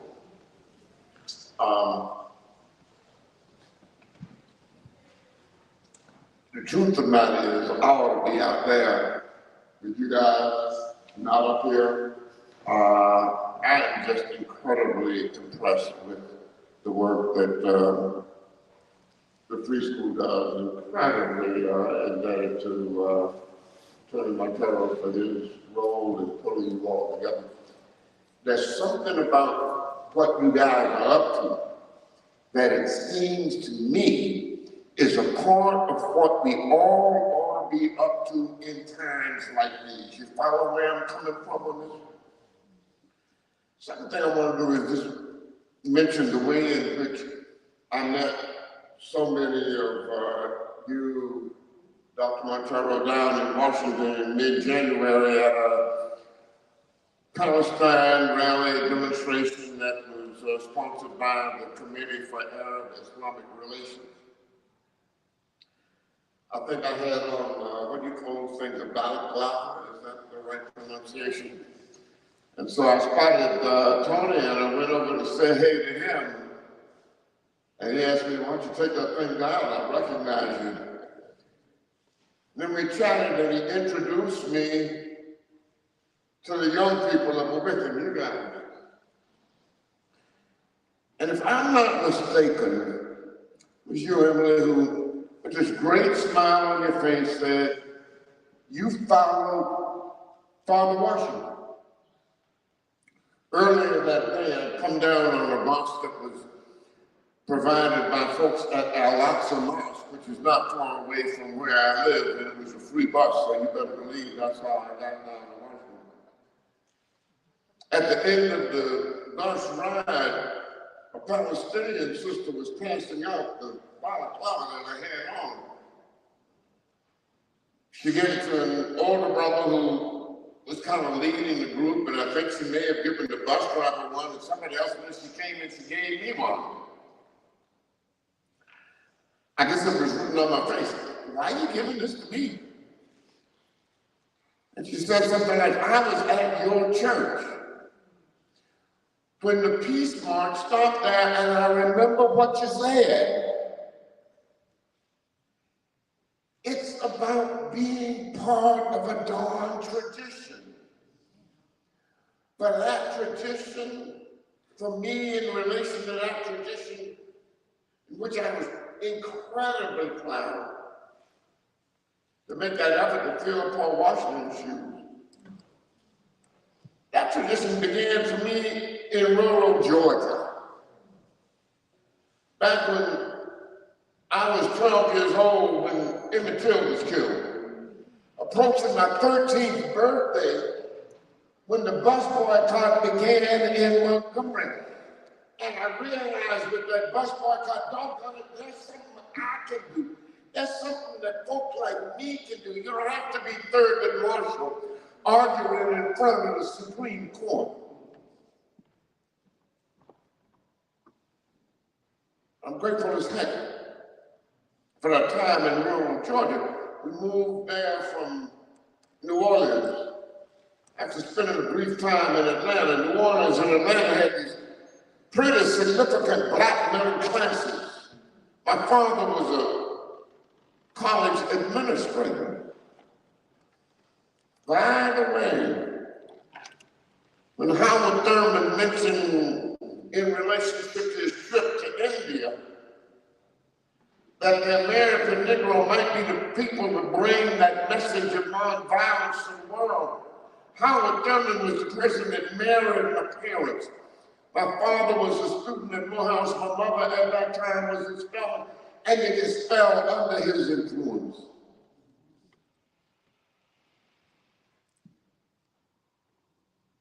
That tradition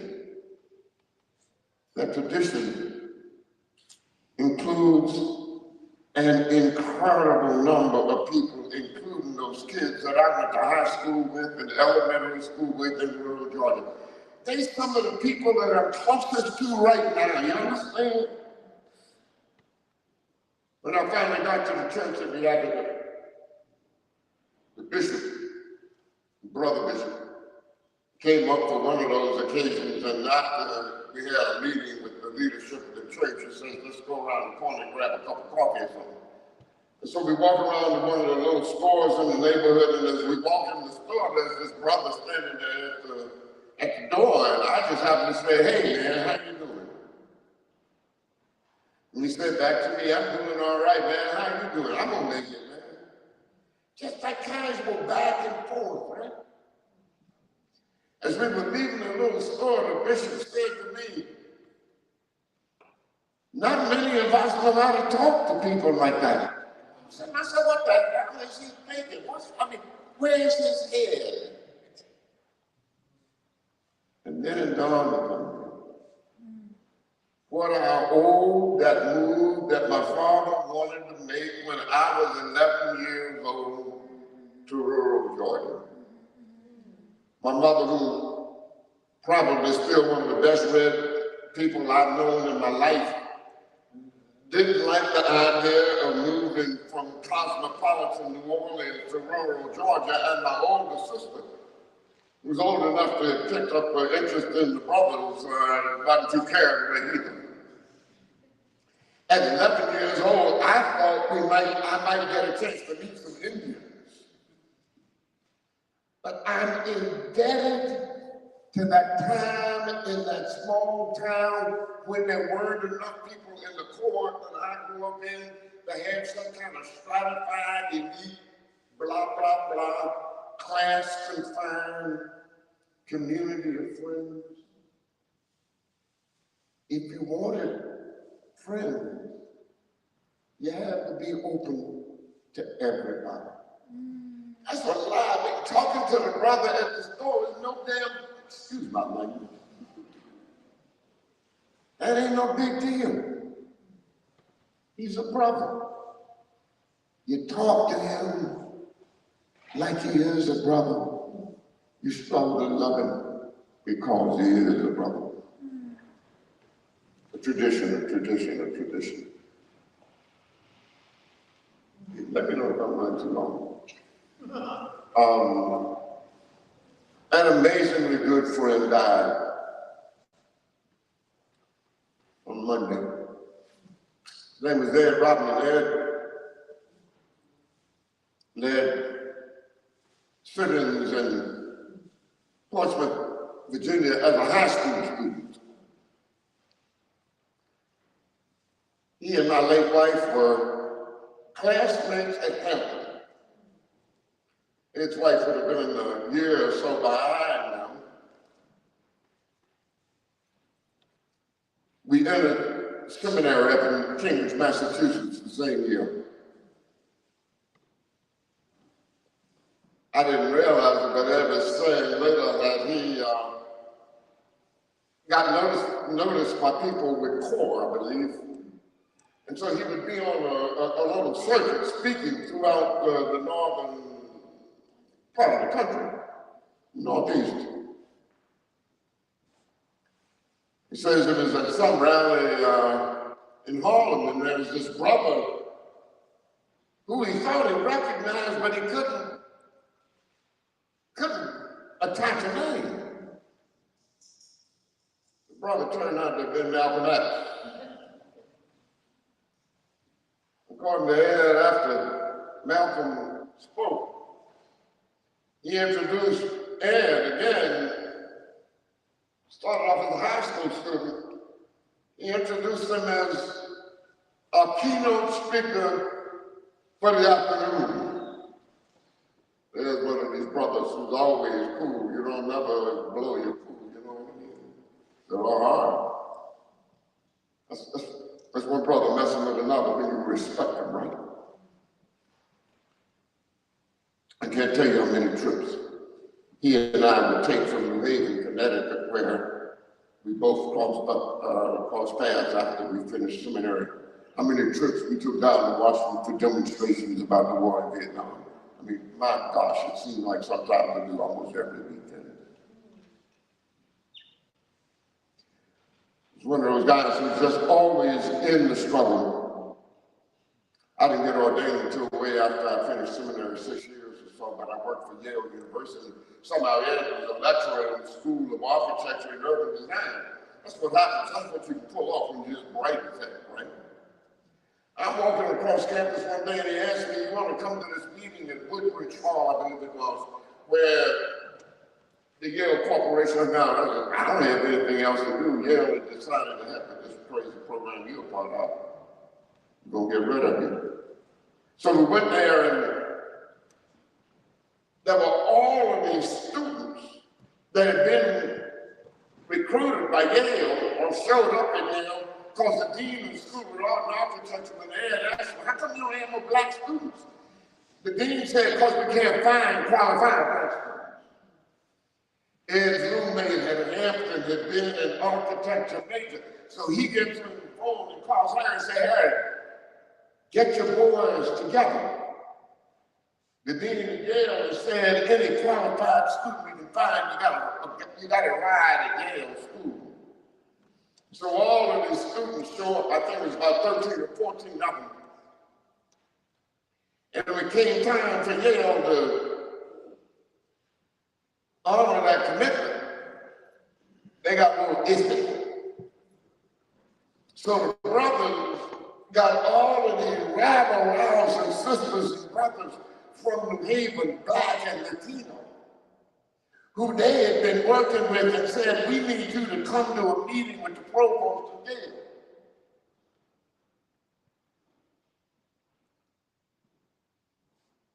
I have never seen a white person get cussed out so poetically in my life.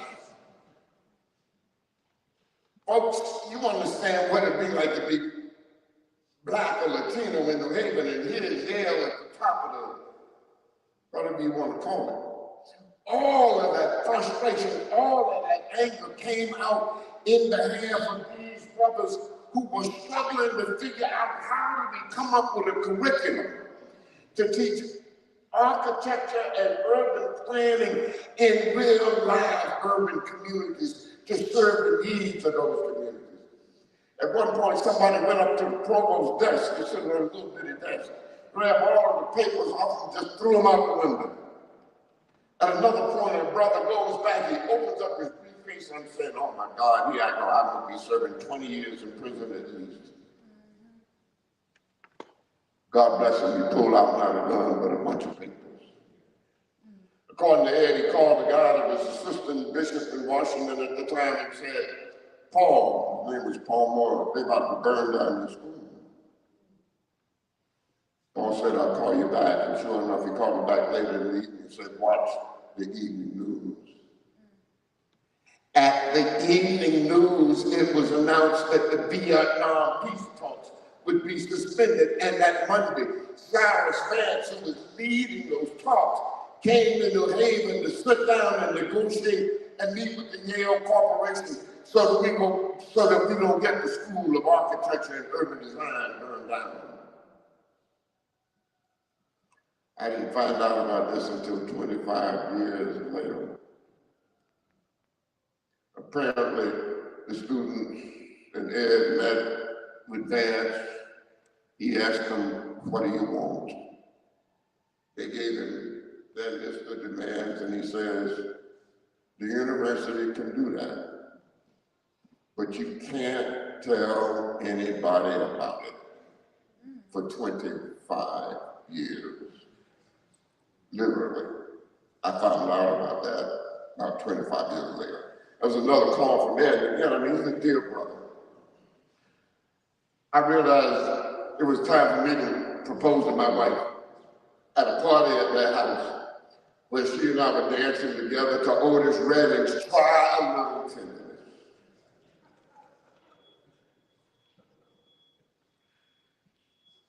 That's a friend. That's a serious brother in this brother. It's that kind of tradition that I see the preschool being a part of. It's that kind of tradition that I see you guys all being a part of. That's the hope. That's the hope for this world, not just for God. That's the hope for this world and the whole of humankind. God bless you. Be strong. And I'm sorry I took up too much.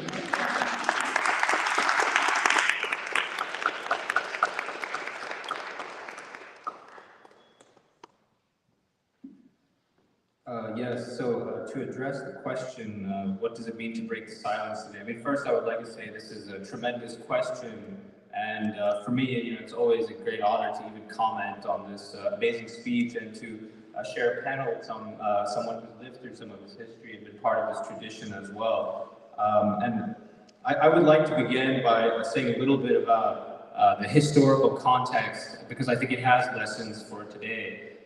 In the speech, King spoke about the agony he was taking on, the vocation of agony that it is to oppose one's own government.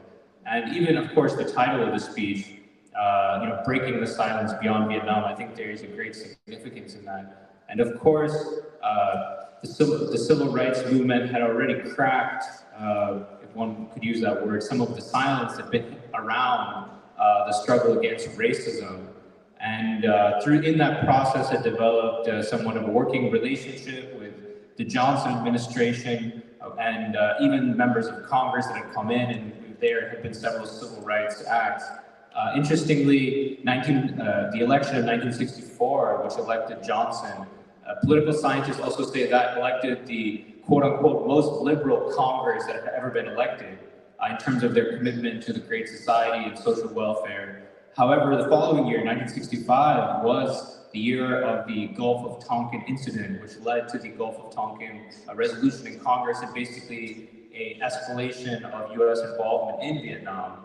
And so King was faced with this question of how to deal with this situation, given the commitments which he had made, at Dexter Avenue Baptist Church and to nonviolence. And as he said in the speech, it was a very difficult period from 1965 to 67, thinking what to do. And there was tremendous, of course, from his youth, he had been an anti-imperialist and understood what colonialism is and what nonviolence means on a global scale. But of course, there was tremendous pressure on him from the liberal establishment, from his own advisors, not to speak publicly and not to take a public stance, and certainly not as head of the Southern Christian Leadership Conference and basically the Civil Rights Movement. And so he had to deal with that over those 2 years. And at the same time, there was pressure on him to speak, with his conscience. Of course, coming from Coretta Scott King, who had a long history in the peace movement, for many of the young people that were in SNCC, and there came to be some organizations like Clergy and Laity Concerned, which King had also been part of, but whose leaders were publicly opposing the war, and of course figures like Muhammad Ali and others who were opposing the war. So this fateful moment when the speech came, King took this stance, and unabashedly took this stance, and as you heard in the speech, laid out how this was the natural outcome from the Montgomery bus boycott, and said that those who had been asking him, why do you want to mix peace and civil rights? He said, I asked them what reality do they live in, and do they know me at all? And I think it was very significant that he also said that my commitment to nonviolence, which of course was framed as his commitment to the gospel, that this would have no meaning because I'm going in the north and of course speaking to these young people who are involved in these urban uprisings and rebellions and telling them not to be nonviolent, telling them that nonviolence is a powerful weapon. But then I would be a hypocrite if I did not condemn my own government for being the greatest purveyor of violence. And I think there is a tremendous lesson in that for all of us. I think that, first of all, this point about principle, principle is really all we have.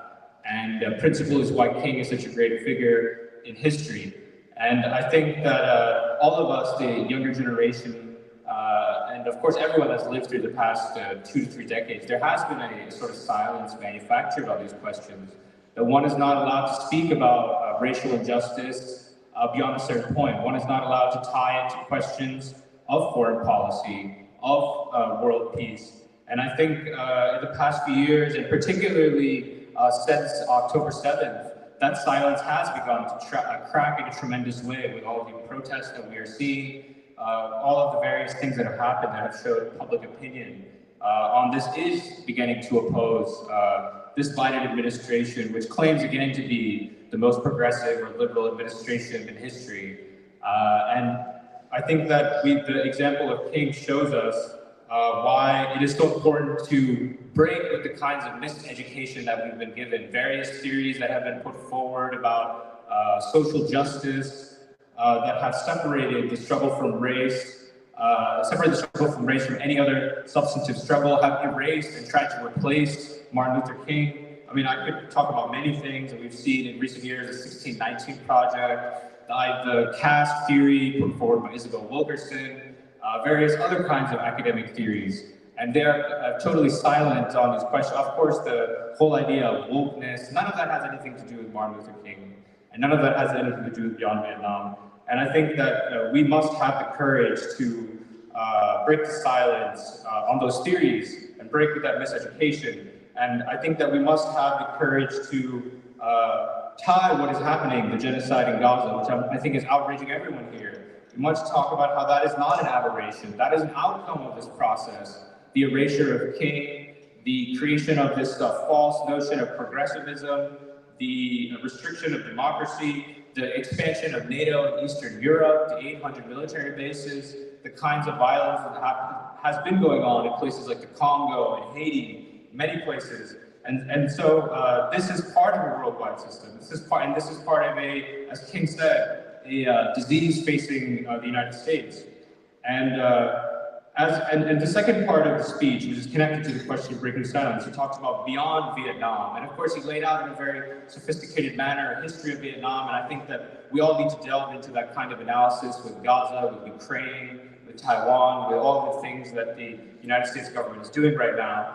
At the same time, he said that it is not enough to focus on one issue, because ultimately it is beyond Vietnam. And I think in our case, as horrific, and we must discuss how horrific what's happening in Gaza is, it is beyond that. That is a symptom of this great disease, as King said, these false values. And I think the resistance that we are seeing in places like Palestine is a great struggle of the people of those places coming out against these false values and the oppression that they have perpetuated. And it is, again, the question comes back to us, the American people, as King posed it in 1967. Will we just allow this to be some kind of popular crusade among certain circles? Or will this be an all-out struggle against those false values so that 50 years from now, there won't be any mobilizations against genocide in Palestine or in Venezuela or Haiti or any other place? And of course, these same values are the ones that are perpetuating racism and poverty and various kinds of violence in our own society. So I think that in brief, those are some ways that I think about breaking the silence.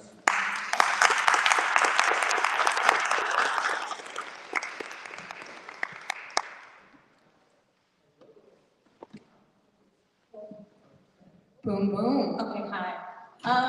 Good evening, everyone. Thank you so much for having me tonight. I too feel very honored and humbled to be here tonight with you all, commenting on Martin Luther King's speech.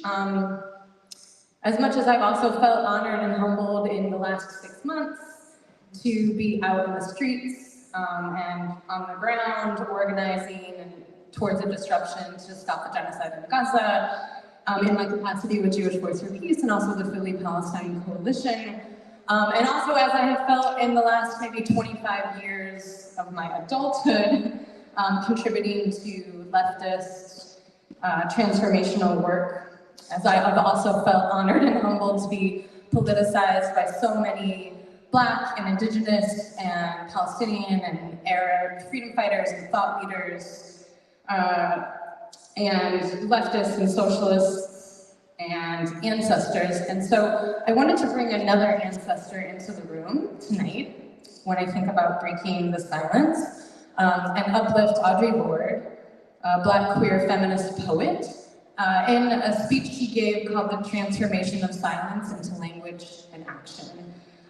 She was talking about her immense visibility as a Black woman, making her very vulnerable, and that could create a level of fear that could move towards silence. And she says, because the machine will try to grind you into dust anyway, whether or not we speak.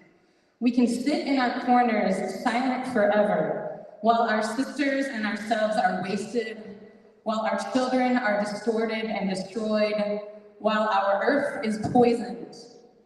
We can sit in our safe corners, mute as bottles, and we will still be no less afraid. So she says we must speak, right?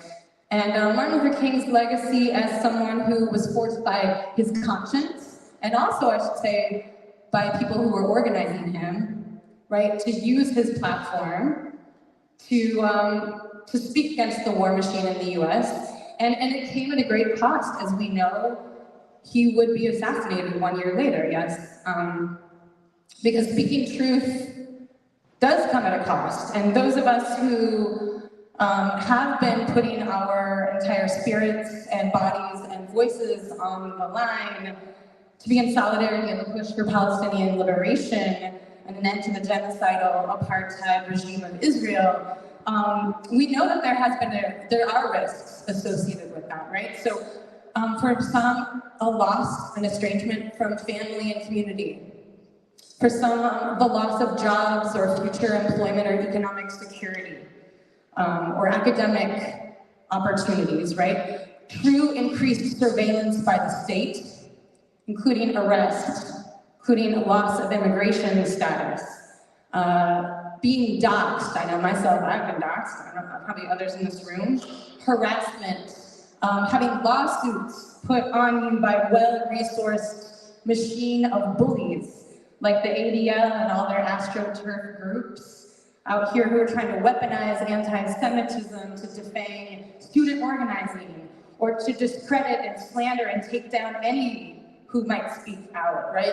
And I want to absolutely acknowledge that for Black people, for Arab people, for other peoples of color, that there is even more to lose in this country to speak out for Palestine. And I also want to mention, of course, the levels of militarized and settler violence and policing and harassment and torture that also come to our comrades in Palestine for speaking out. And so, yeah, we could let those real risks, those real fears stop us. We could stay silent, but as Audre Lorde says, the machine will still grind us into dust. And so we must speak. And so I just really want to ground us, as King has offered, in the kind of fierce urgency of now, to say, today is day 181 of the recent genocidal campaign in Gaza, which sits, of course, atop 76 years of ethno-nationalist settler colonial violence against Palestinians.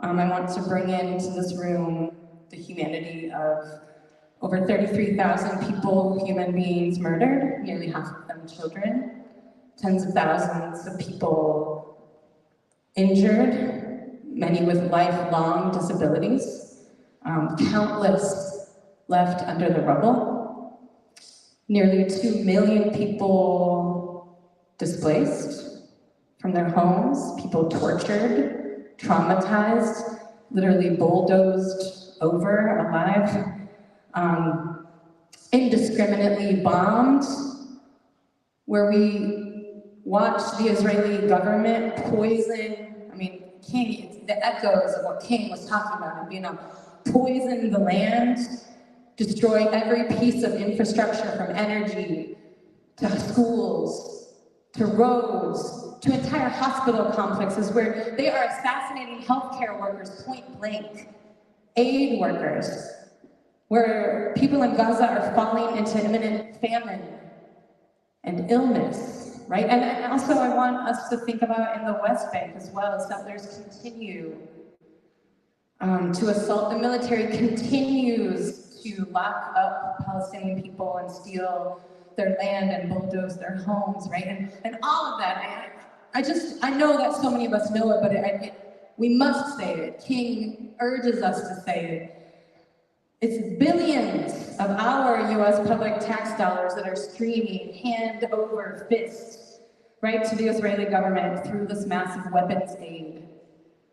And this full green light that the United States is giving to shield Israel from any international accountability, right? So yeah, there is a lot of silence to break, and I agree that we are reaching some tipping point. And so I want to speak as a Jewish American, that in my community, the work we've had to do is to kind of break this manufactured Zionist consensus that somehow spins this lie that Jewishness is equated, that Israel somehow is equated to quote unquote like Jewish safety.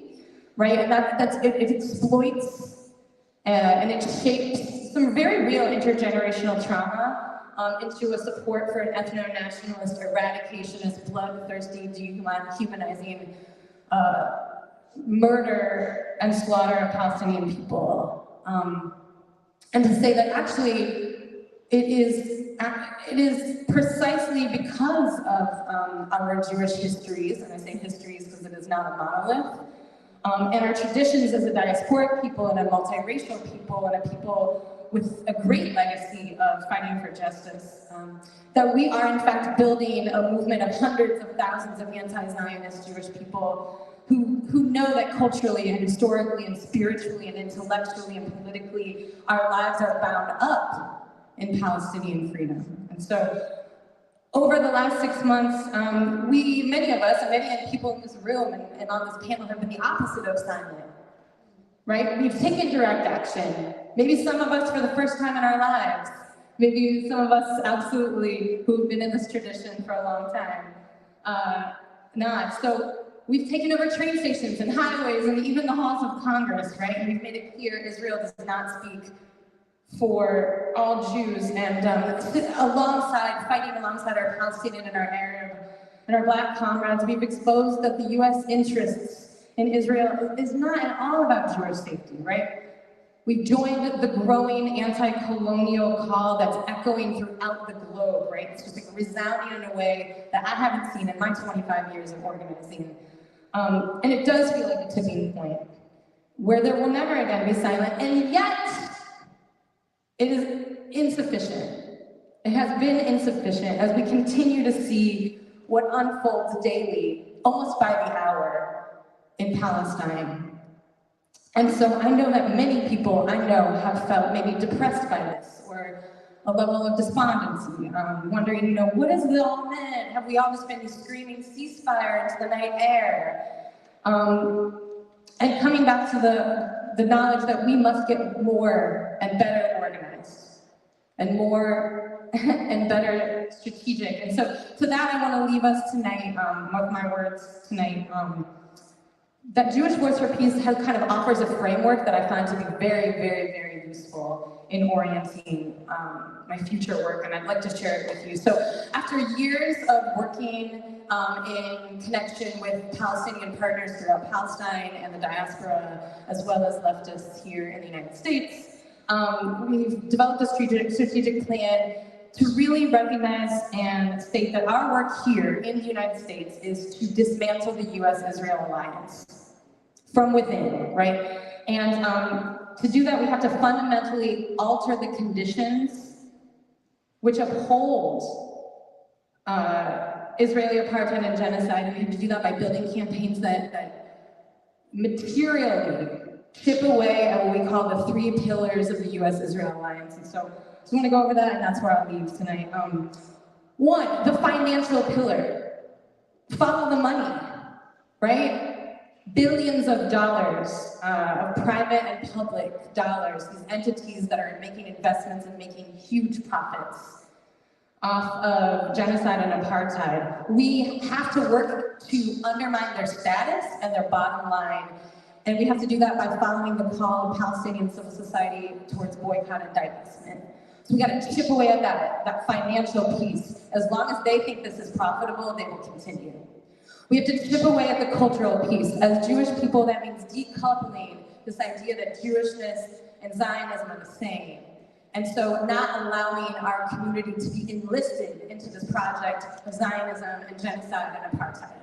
So it's the cultural pillar that we have to dismantle. And then thirdly, the political catalyst, this political pillar that we have to dismantle, in which these electeds think they can ignore the majority of the people who say a resounding no, and they think they can do it because they think they're safe, because they answer to AIPAC, right? Or they answer to this right-wing project of steamrolling democratic conditions here in the United States in order to hand over our billions of dollars to their friends who are the war profiteers in order to further U.S.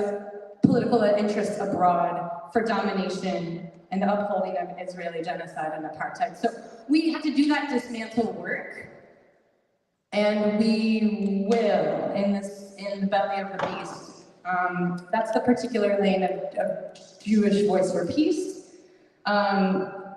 As we continue MLK's call to dismantle U.S.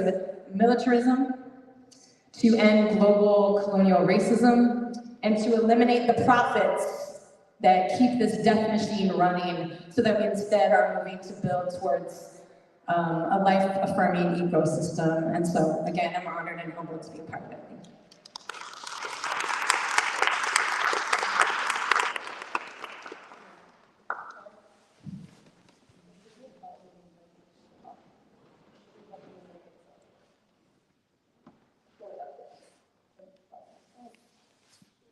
Thank you.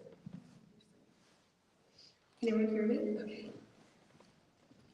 Thank you. I'm really honored to be on this panel as well, and I'm also very much thinking in the same spirit of like, every time hearing King's speech, it brings me back to that moment when I first heard it. And I was at this time when I was studying at a university, and I remember like coming there, you know, straight from the suburbs of California. I've been raised in a Chinese household, and I was very eager to want to know the world. I was instilled with this desire to want to be part of world humanity, to know their culture, and to know what it meant to be part of this civilization. But the hardest thing that I felt like was for me to answer was to figure out how I fit into taking up responsibility, fitting into this society, this American society. And I remember, you know, studying hard, wanting to, I wanted very much to have that education broaden that possibility, to be able to have these answers of what it was, trying to make sense of the society I was growing up in. And it was something that I found myself struggling to understand the more I grew up. I was struggling to understand what it is, this weight that it was on young people, that since learning about King, since learning about Baldwin, I realized it's because we've been growing up in a time of consistent counter-revolution after King's assassination. And we're a generation that, you know, has only known endless war since his assassination.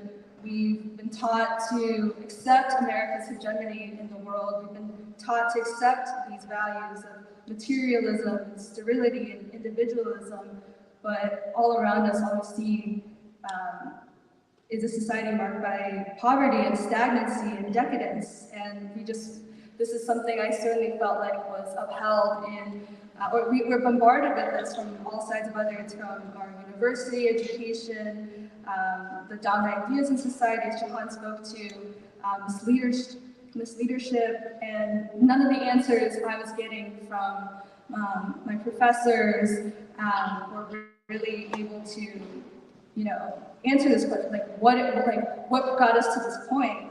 And I could see that this was taking a toll on the souls of the young people that I saw myself surrounded by in university as well, because I felt like they were equally as lost and driven by trying to make sense of this, and the only way that we were given was to pursue a career, or perhaps even defend or look to ideas around activism that were very shallow and performative, and, you know, taught you, you know, just to be able to get ahead, you had to victimize yourself. And I just felt like that was just not something that I could really see as a viable way forward. And so I really felt like that crack of my own, I think, silence around what it was that I was trying to search for and become really came when I discovered King and I discovered Baldwin. And it was through other young people in a reading group that in many ways, I really owe my life. It was something that I really, like, I remember I had come to a reading group that actually read Beyond Vietnam as a speech. And the title of the event was, Our Education, Is This It? And we talked about how the reason why we feel this emptiness inside is because we have evaded our responsibility, and we're not taught how to take responsibility for the society. And I just remember thinking to myself, like, this is so deep. I cannot believe that, like, in all my education, like, reading James Baldwin, reading and actually listening to the words of Martin Luther King, like, made me realize, like, yes, this makes sense. We cannot feel peace within if we do not have peace without. Like, this makes so much sense that, like, America's commitment to, being this greatest purveyors of violence around the world is bringing that same violence and lawlessness and disdain for human life home. And it's the same reason why young people grow up in this society and feel like there's no future for them in whether they are in elite education universities like the one I went to, or they hear that in public schools, which are crumbling, and in a city like Philadelphia, like you think this is the richest nation in the world, the same incoherence somehow produces a city that, even though it should be proud of this tradition, as Reverend Miller spoke to, that's shaped by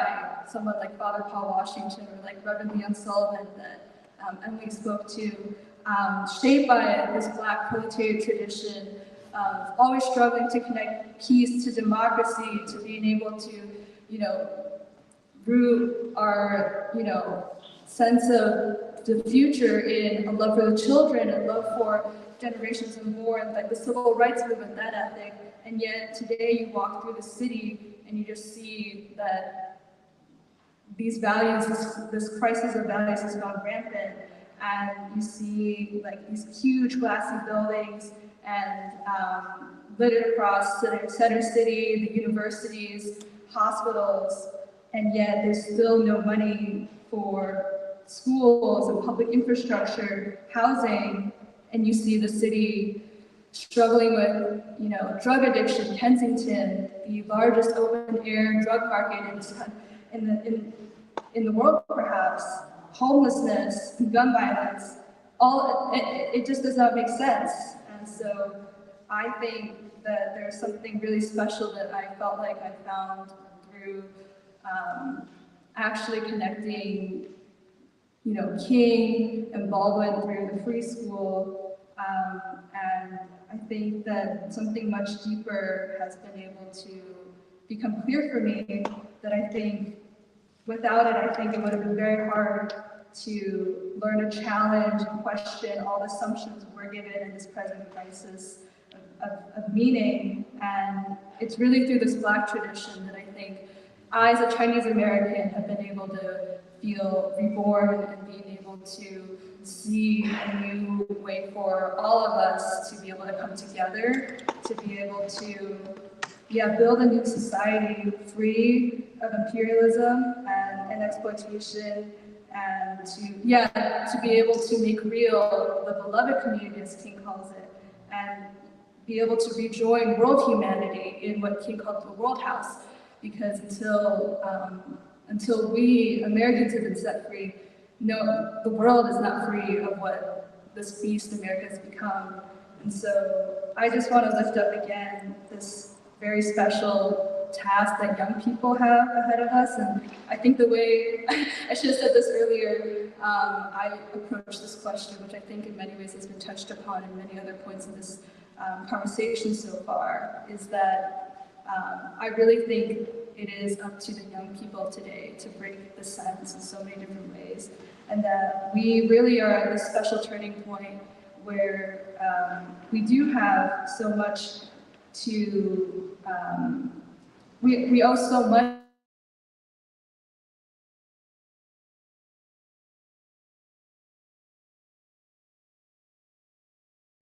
shaped by waves and waves of counter-revolution, but something we also talk about is that we're children who are also produced by the civil rights movement. And there are people like King or even Diane Nash, a freedom writer, who said, before we did all this because we thought of the generations unborn, so although we had not met you, we still loved you.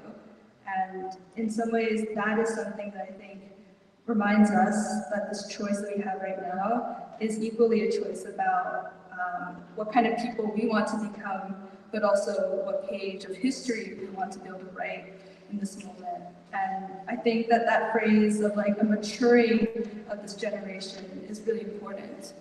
I think that there's something really important about the idea of, all this miseducation, all of this kind of really making us stagnate in our, development as human beings.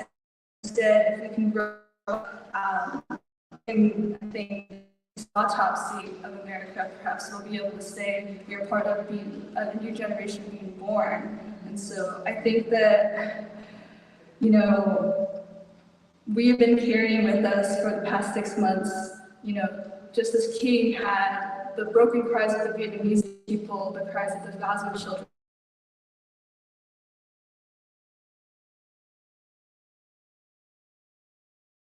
about growing up in this moment. They've had to grow up so much faster than they would have obviously liked to, and obviously on top of all these generations of Israeli occupation. And so I think with that, I want to say I'm really proud of all the students who are standing up right now. And I'm also proud of the clergymen who are also standing up, the 1,000 Black clergymen who have stood up against the genocide in Gaza. And I'm proud of all the Jewish Americans who are standing up against Zionism, but it's also the start of something much greater that I think, you know, is propelling us to find each other in this moment, to find our way back to the Black tradition, to be able to meet and find each other in this country and be able to shape it in a way that I think really, again, yeah, makes us proud of who we are as Americans. Not ashamed, but actually proud of something, a new chapter that we're able to write together.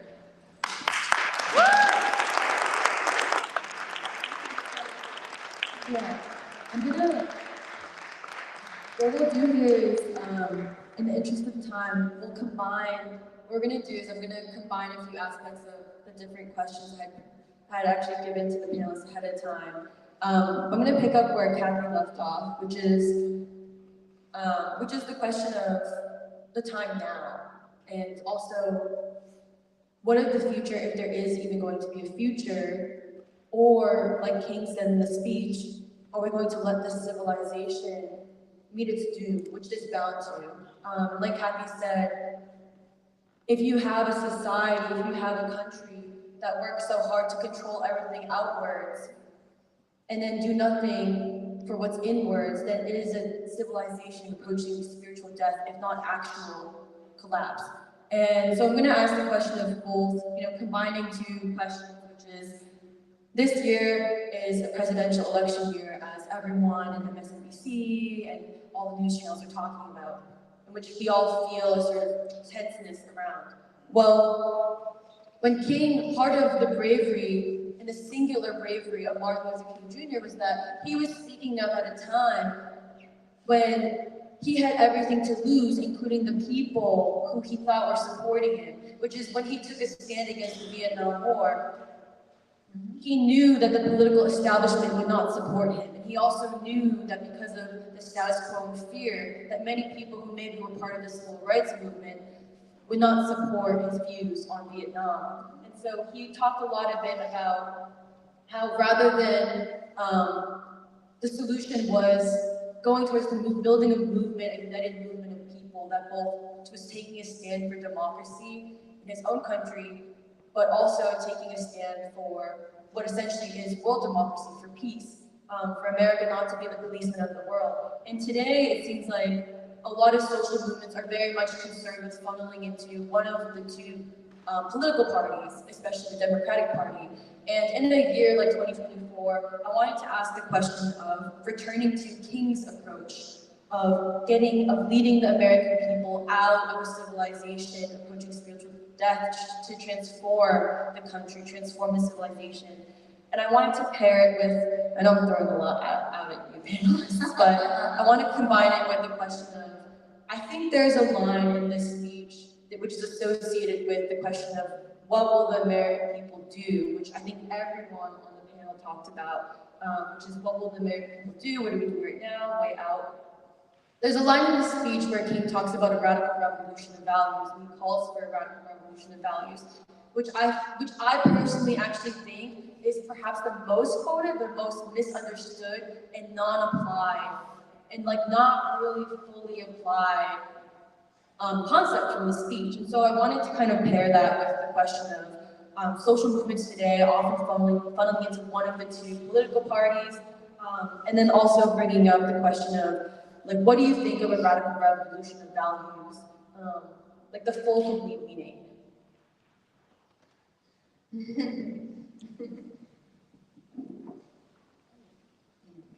I'll just try to say something very quickly. I think the revolution of values has got to start with love. It's got to start with the love that recognizes the humanity of all of us, everybody. The problem that we're dealing with, it seems to me, is one that came up not long after Columbus stumbled on the island of Hispaniola when some pope said, If you discover some land that's not claimed by a European monarch, you can do whatever the heck you want to with their resources. That's that far away from the slave trade. And it's also an incredible denial of the humanity of those people. That's what we've seen in this country's history in terms of what happened to indigenous people here. That's what we've seen in terms of the stealing of labor of folks that came here in 1619. How in the world do we recognize the humanity of all people and then struggle to live and build structures that can allow that?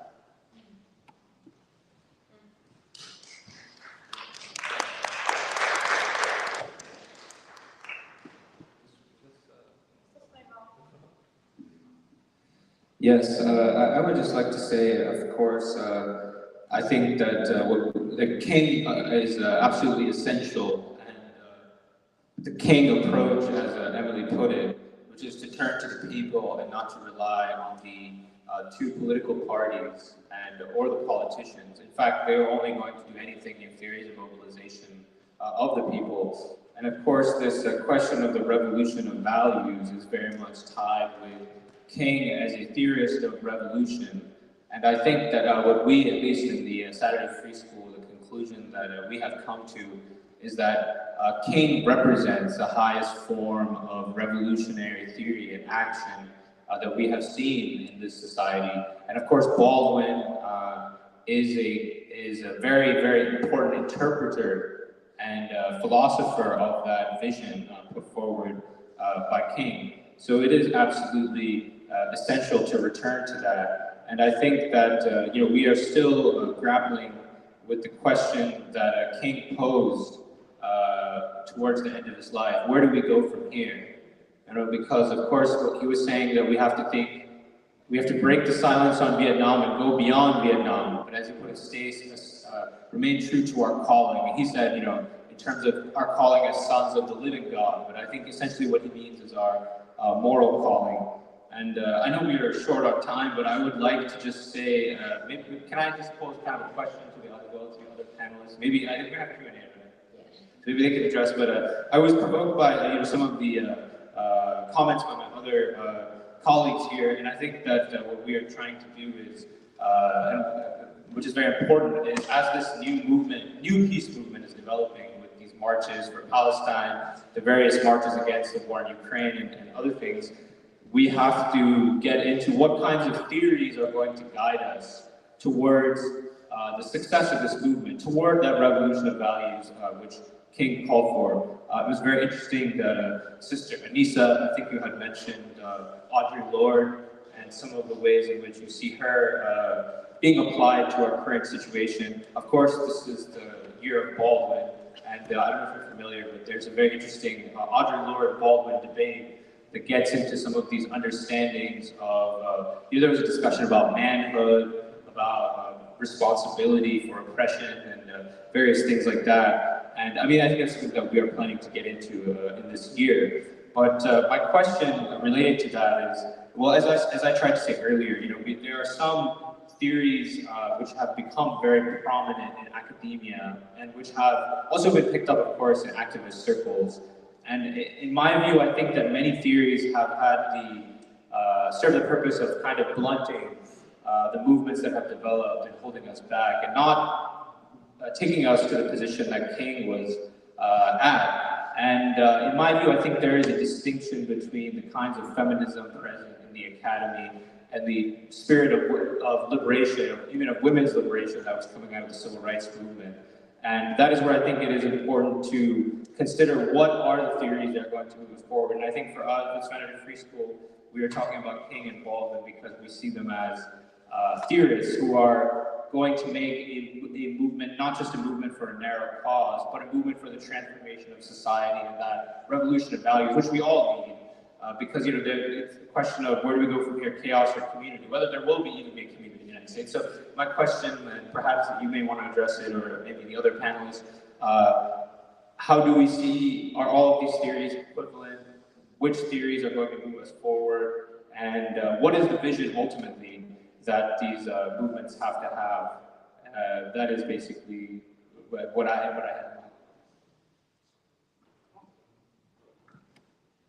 mind.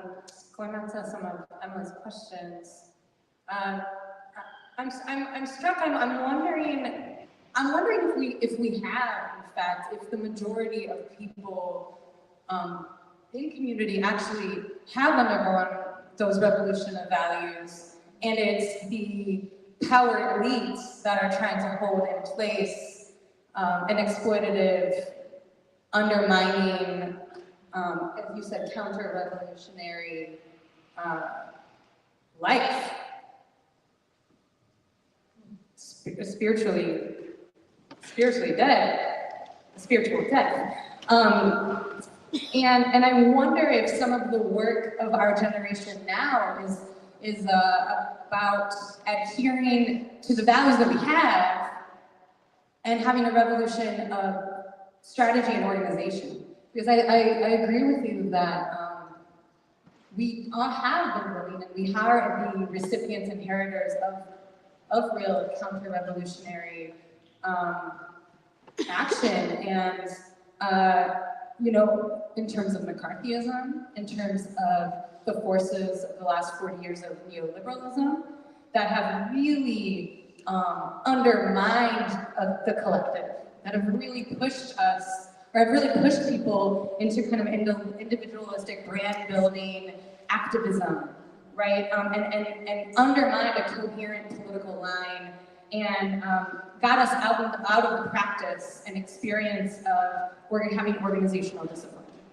And so and maybe also kind of having a fear of this idea of power, because misunderstanding the idea of power as dominance instead of power as something that we can collectively wield in order to govern, in order to make collective decisions, and in order to direct our resources towards our collective needs. So I'm curious if actually the work is the alignment of our collective actions with the values that we do hold, the values that were underlined here by King. And so I do want to uplift so many people, so many organizations already in the movement ecosystem. So if I can. Out of Palestine, the BDS National Committee, often called BNC, is the leadership of the global boycott, divestment, sanctions movement. And they're actually, I want to just read this, they represent and accountable to 170 Palestinian civil society coalitions and organizations, including trade unions, grassroots popular committees, refugee rights associations, NGO networks, and more. An incredibly representative elected body. So if you're not familiar with their work, I think check them out. I know that right now there's a lot of work as to build a united front on the left around coalescing around the Movement for Black Lives 2016 platform called to divest, invest. And by that I mean divest from caging, policing, military, and extraction, and instead invest in Black community health and safety, education, and housing. Understanding that, as King was speaking, that when we put resources towards Black life making, that means that everyone's lives improve in this country. And I want to uplift how that dovetails with the organizing that's happening in frontline communities around environmental justice, in this work towards a just transition away from extractive economies and ecosystems, towards life-affirming ecosystems, and also the ways in which that dovetails with Black feminist-led work of abolitionists, again, to abolish the conditions of society under which policing and prisons have become the only quote-unquote solution to our collective problems. And so, and of course, I also want to uplift, as you said, the young people in the Palestinian youth movement and the Students for Justice in Palestine across the country that are coming up against major attacks right now. And their movement elders in the Palestinian Feminist Collective, in the Arab Resource Organizing Center, and all of the folks in the post-9/11 Arab organizing that have really re-injected a lot of internationalism into our movements in the past 20, 24 years that may have been suppressed during maybe the 20, 30 years previous of neoliberal hijacking. And then I just want to say one thing to your beautiful outline of our society and spiritual death and the kind of dissonance that has caused so many folks in Philadelphia. Because, you know, I'm a Scorpio, and I think that there's something here really beautiful to be investigated at the deep levels of death and rebirth and the cycles that happens in nature and compost. And I think that many of us, listen, I think that there's a feeling of collective stuckness where we can, as you were mentioning, we can look around and see these gleaming towers and see the incredible amounts of inequality. And our young people in our schools without air that is clean to breathe, thinking that when they walk into their neighborhoods, will the bullet hit them next or their friends? And our neighbors that can't afford our gas bills and we're working more hours and getting paid less. Like, there's a feeling of stuckness, right? And so I think that within that spiritual death, there's a way of having spiritual rebirth, but it can only happen through a deep, deep, deep dive into grieving. And some of that is grieving perhaps the mythology that people have been conditioned into thinking is going to be their life, is going to be an economic ascendancy if they just play their cards right and compete in this big bad world. Like, that we have to reckon with, and those of us who are settlers on this land have to reckon with the unearned benefits, and those people who are settlers in Israel have to reckon with what is it going to mean to take accountability of the settler. What are you going to have to give up in order to have spiritual life? And so I'm curious about that. I'm curious what we're willing to do together in order to get to the place where we leap collectively together towards that, that transformed world in which we've upended and remade our world, and we do it together, and we move and leap together towards interdependence, towards communalization, and what the organizers are doing to prime us to be ready to take that leap.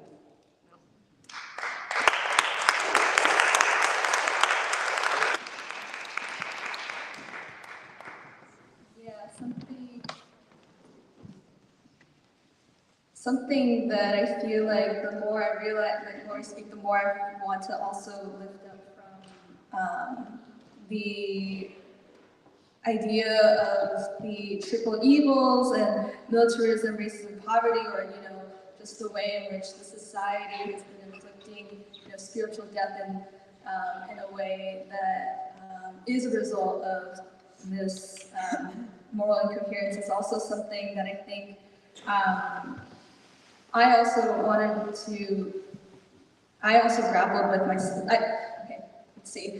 I think something that I remember feeling really inspired by when I arrived at the tradition of King and Baldwin, through the free school, is also this notion that I think it's very easy to also, to see ourselves as, it's easy to sort of point out what is perhaps some of these symptoms of this society, but also you have to get at the deeper malady of this. And something I feel like that I really found to be an important lesson from the civil rights movement, and was this idea that you can't just stop at the notion that you are a victim of the society, but rather, I think there's something really beautiful when Baldwin talks about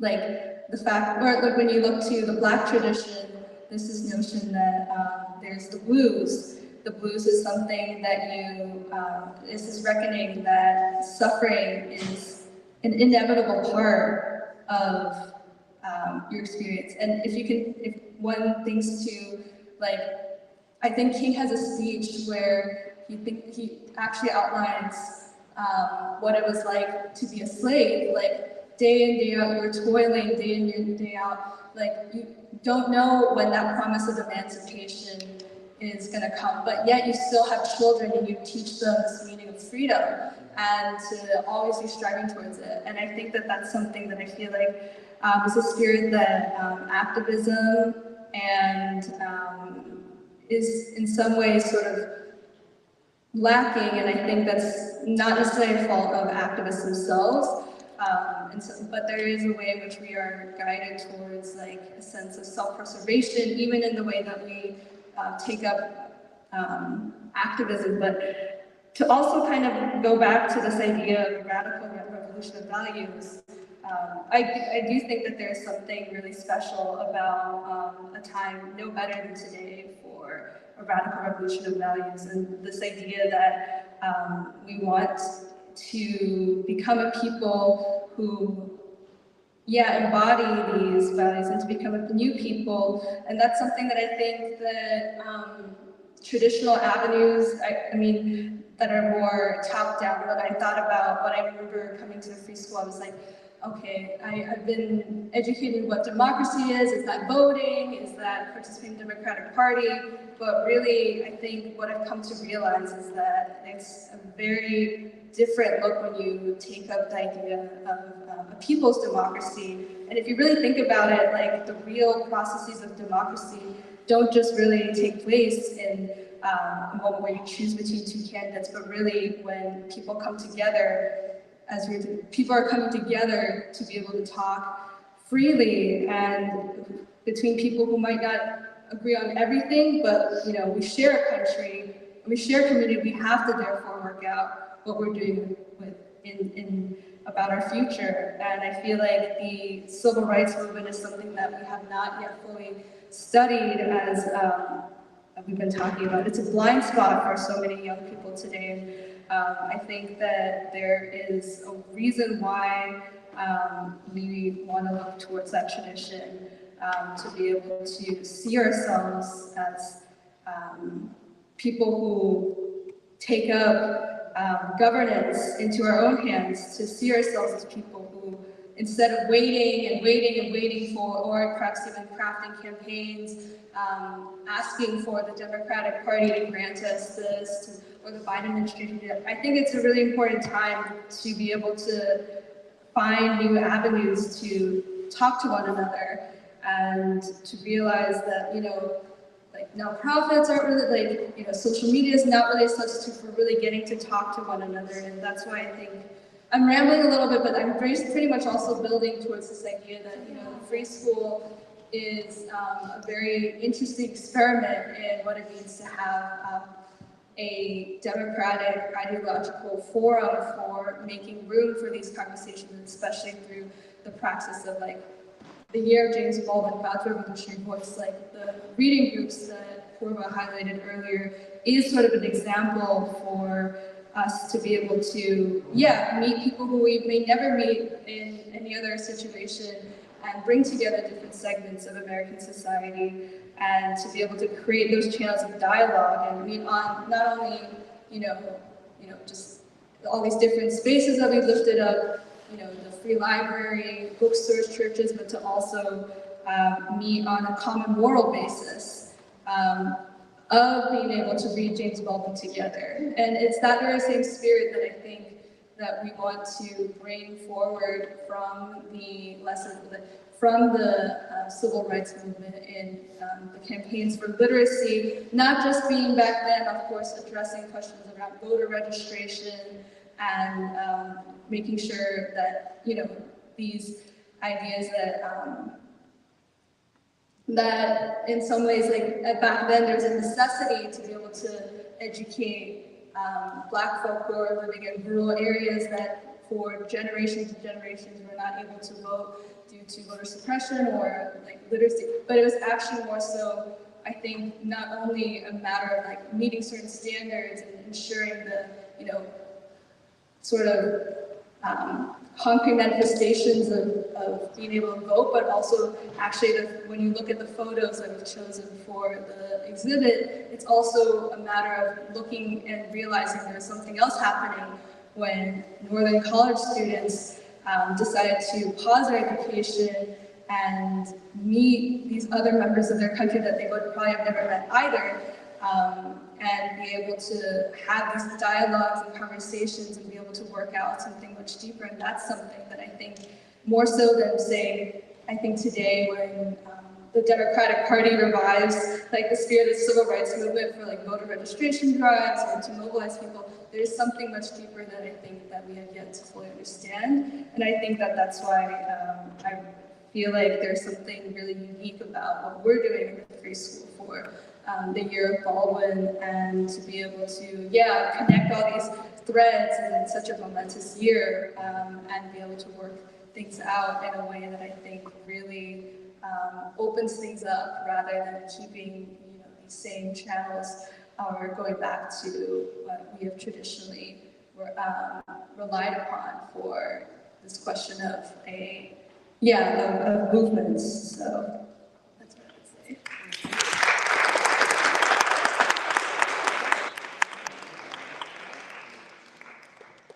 Yes, I would just like to make a brief comment, continue this discussion. I think, yes, as Kathy laid out again, and as we are emphasizing, returning to the vision of King is very essential. And as my other colleagues said, many of these values are things that people are predisposed towards.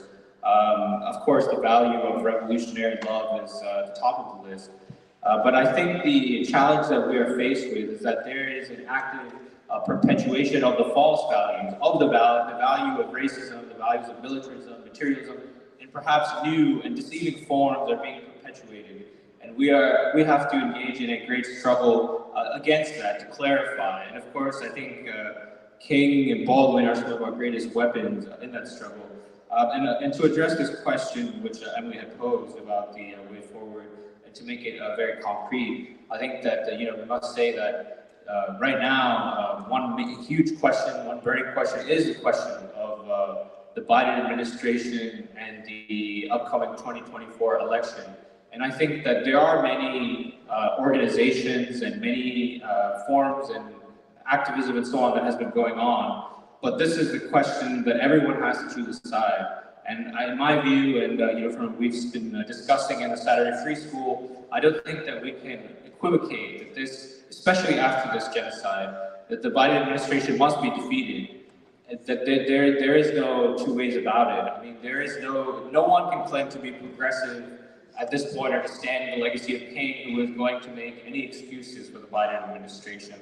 And I think that many people are distrustful of some forms of activism in terms of the ordinary people. Well, first, because as we saw in 2016 and even in 2020, organizations that have claimed to be working in the tradition of the civil rights movement or claim to be on the side of the people, like for example, the Black Lives Matter movement, were involved in basically giving justification to the election of Joe Biden, and in perpetuating more and more confusion, and basically, I mean, it's sad to say, blunting any opposition and creating conditions for what we have now. And I think that many people are distrustful of activism for that reason.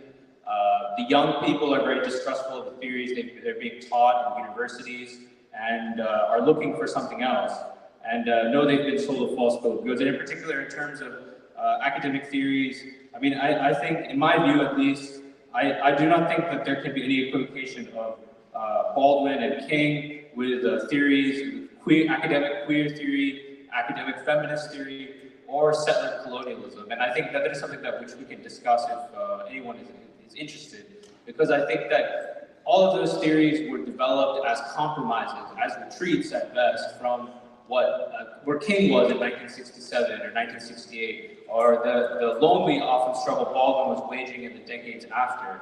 And I think that is the very reason that we must turn to King and Baldwin, and we must refuse often what is the popular and easy path being presented forward. And I think conditions are very ripe. The youth and the American people as a whole are much more prepared to break the silence now than they were in 1967. And perhaps the biggest example of that is the increasing anger towards the Biden administration and the willingness to support any form of significant opposition to that. So I just wanted to add that.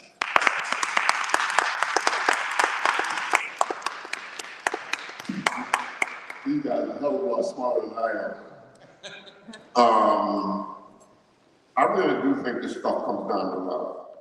I really do think that what we are struggling with is something that has to do with Western European white supremacy in relationship to every doggone body else. And we are authorized to do whatever the heck. And the way you overcome that is some kind of love. Number one, people who are oppressed have to figure out how the heck do we love each other. I don't care where you come from. If you've had your butt kicked in this, we got to figure out how to love each other. The other part of that one is how the hell do we love our enemies? Because some of those folks who are enemies have had their behinds kicked off, so that's how they end up behind a guy like Donald Trump. And I remember saying something with Rashid Khalid, talking about politicians, when he says, in relation to gathering, the politicians are whores.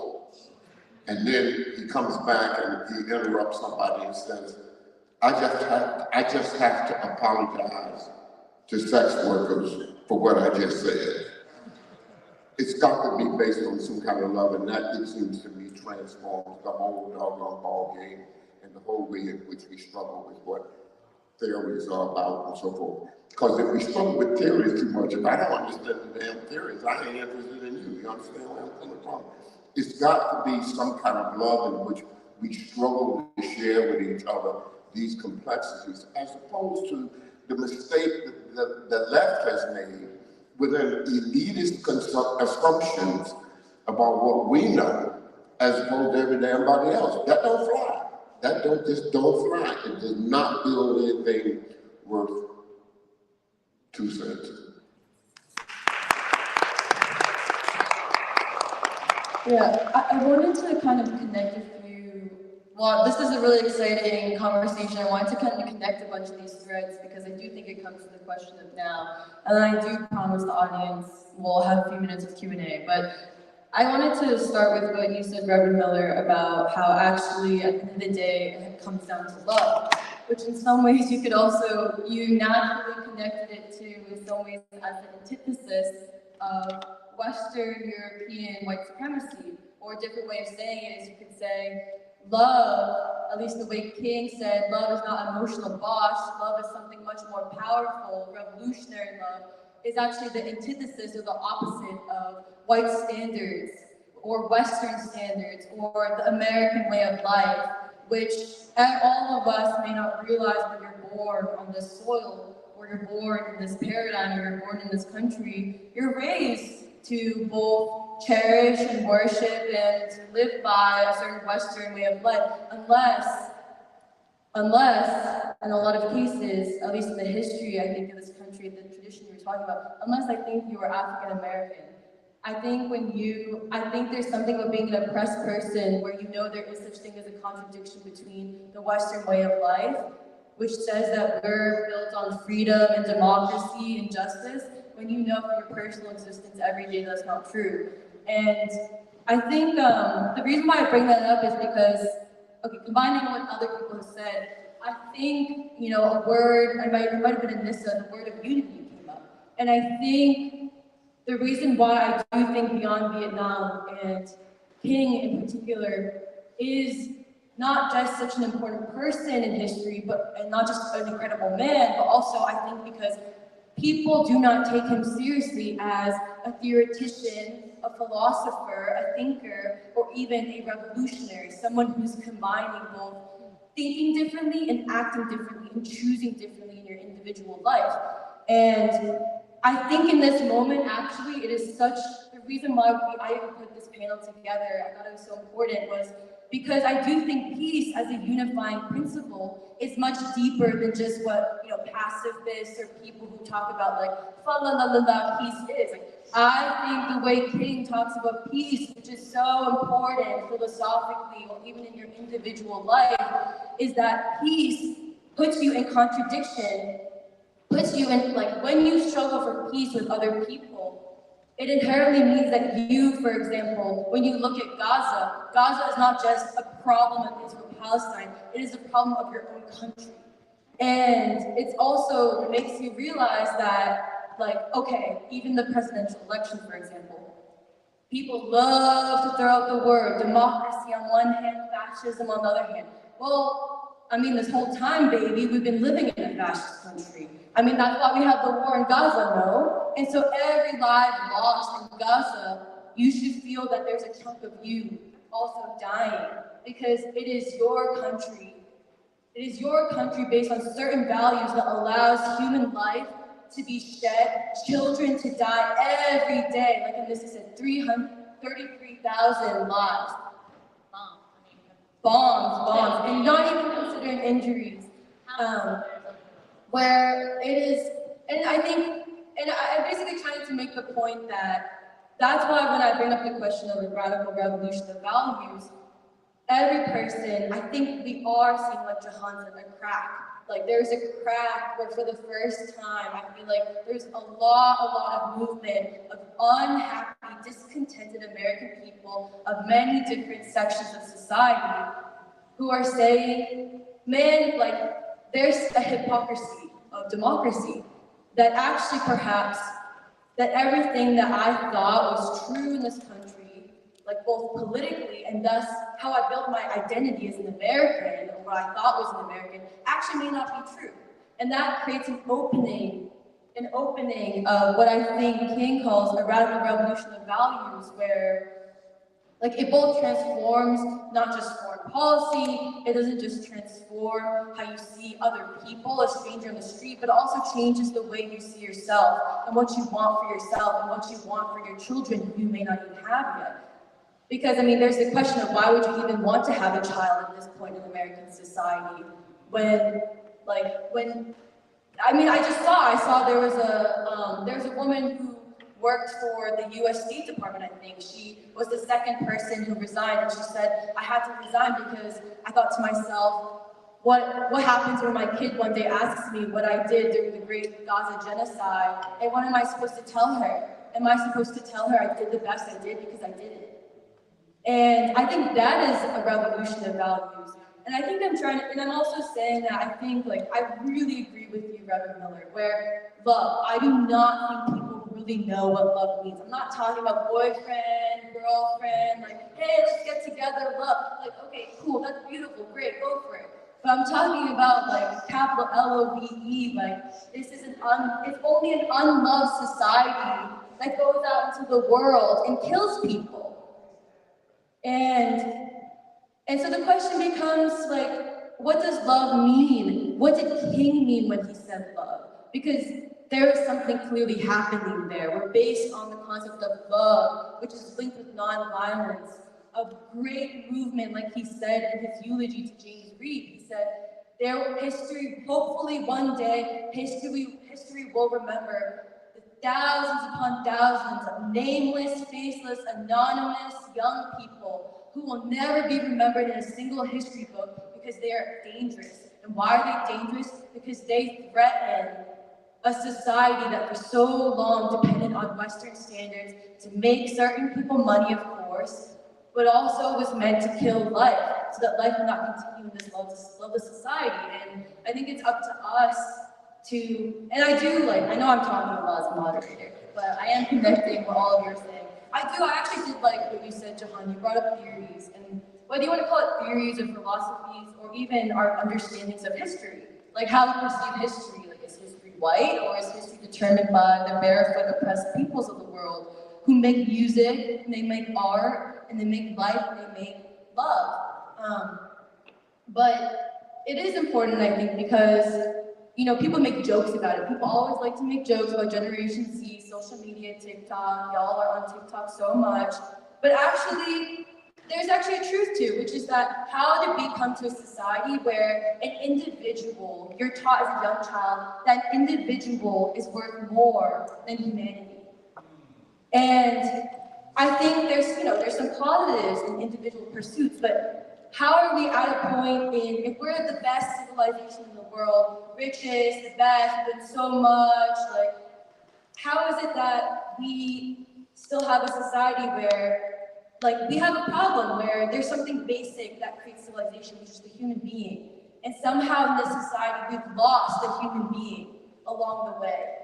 And the individual is different than the human being. Because the human being, like Kathy said, uses your experience, your suffering, your pain, exactly to be your bridge, like Baldwin says, to the rest of humanity, so that things are better for the next generation.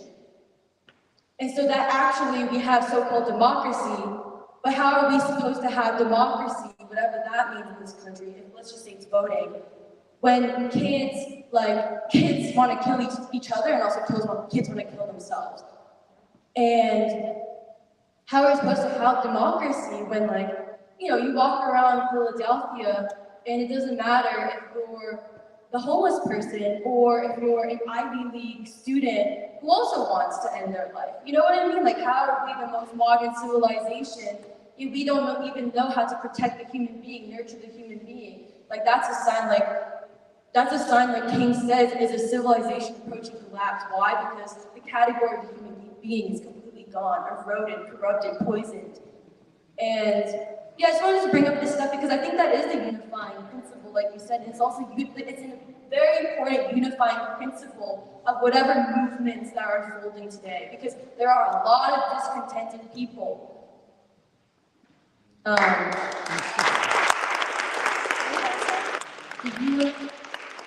Okay, I'll give you one more comment from Reverend Miller, then we'll open up for Q&A. I think one of the most important things is just us talking to each other, listening to each other, and understanding that, you know, may not agree with you and so forth, but you still are a human being, and I'm still called, perhaps by something beyond me, to struggle to love you, whether we can agree on this baloney or not. And then the other thing is the Mozambique struggle, the Mozambique saying, a luta continuum. The struggle continues, and victory is certain. I just think that's got to be kept in mind, and the struggle, I think, primarily is the struggle for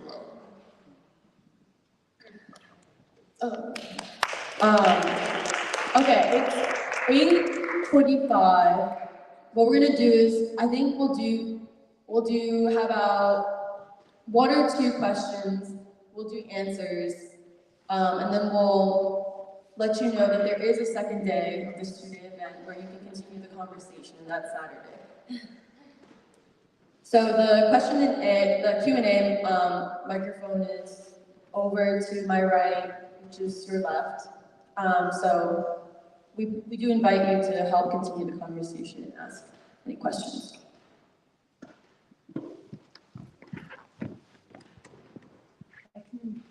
I can start with the question. So I think in the speech, King also talks about how America is a country who is quickly approaching spiritual death, when year after year it spends more on war than it does on funding basic programs for its people. And I wanted to connect this to what you had just said, Emily, because like you made this point about how when you're trained as an individual to place yourself before humanity, actually that's the way I was raised. And it's intuitive to a lot of people that I've grown up with. But what shocked me about the way you formulated is how clearly then it also means that you, the individual, have been separated from you, the human. And I think that what he's saying about America quickly reaching potentially reaching spiritual death or approaching spiritual death is connected to this point. And the third thing I wanted to connect it to is something that Kathy, you had said earlier when you talked about how for a lot of your life you felt that you had evaded your responsibility. But it wasn't until you found the Black freedom tradition that you were able to locate your responsibility. Because I think all of this is connected to the question of what the process of the American people taking on a revolution of values actually looks like for this time.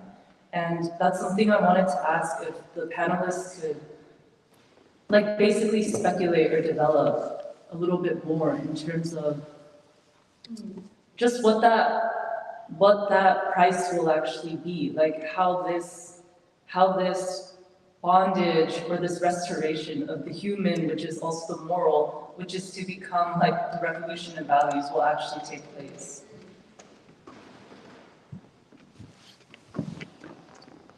well, again, I know I'm the moderator, but it's, I really like that question.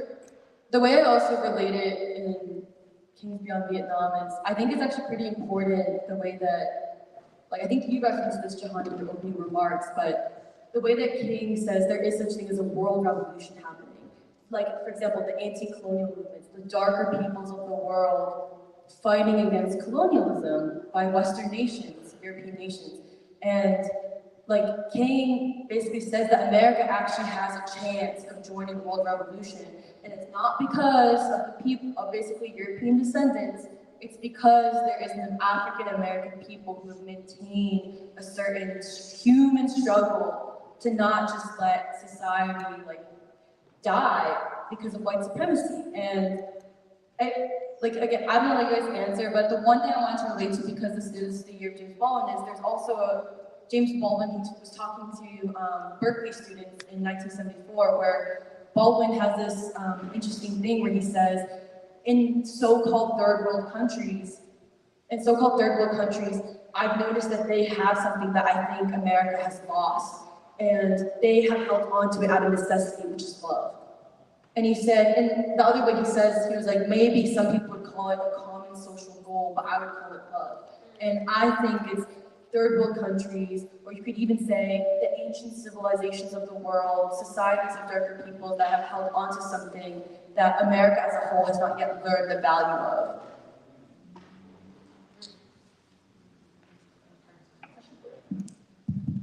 Yes, I would just like to add to that. I think this is a very important point, and I'm very struck by how in the speech King talks about, he does discuss the importance of love in his revolution of values, and he describes it as that Hindu, Muslim, Buddhist, Christian, Jewish concept that love is the door to the ultimate reality.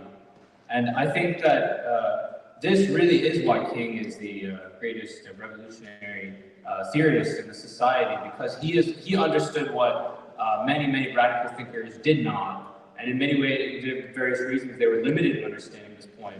But King understood it, and I think he understood it because, of course, from the beginning of his life, he was very intimately connected with Third World Revolution. He knew, of course, of Gandhi and Nehru in the Indian struggle and the non-violent struggle, and in fact met Nehru. And he knew, of course, of Kwame Nkrumah in Ghana. He had met Ben Bella of Algeria, and of course, he was very much familiar with what was happening on a world scale.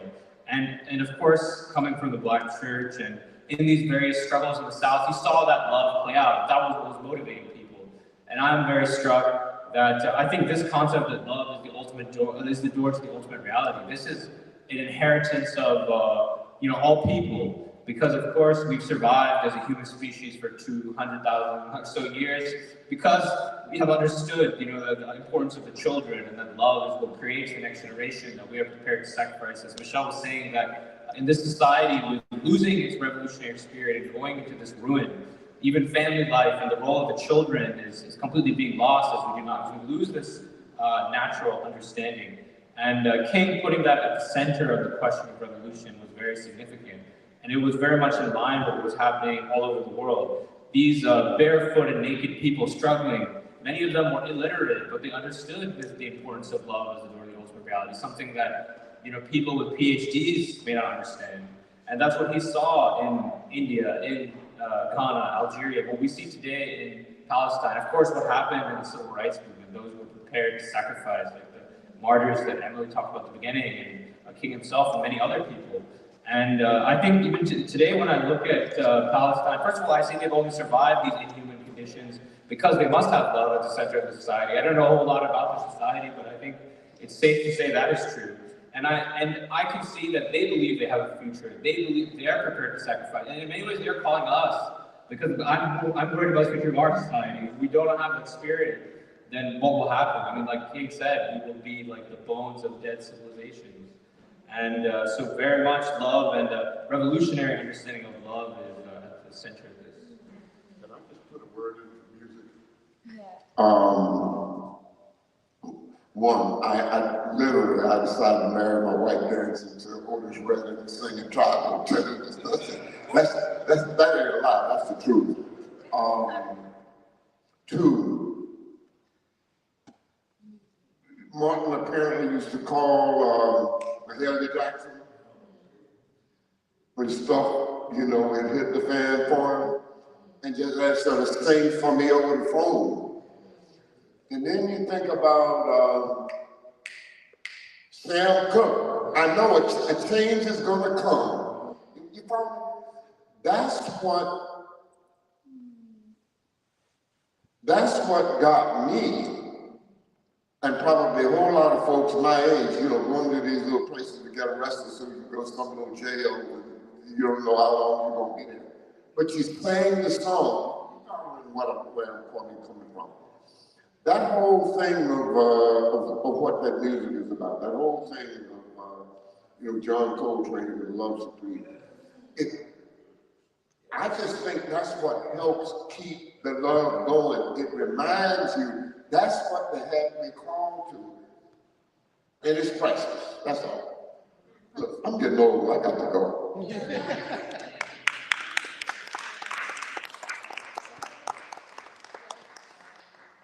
All right, I'll just say quickly, last summer I had the extreme honor of going to Palestine, actually for my dear friend's wedding.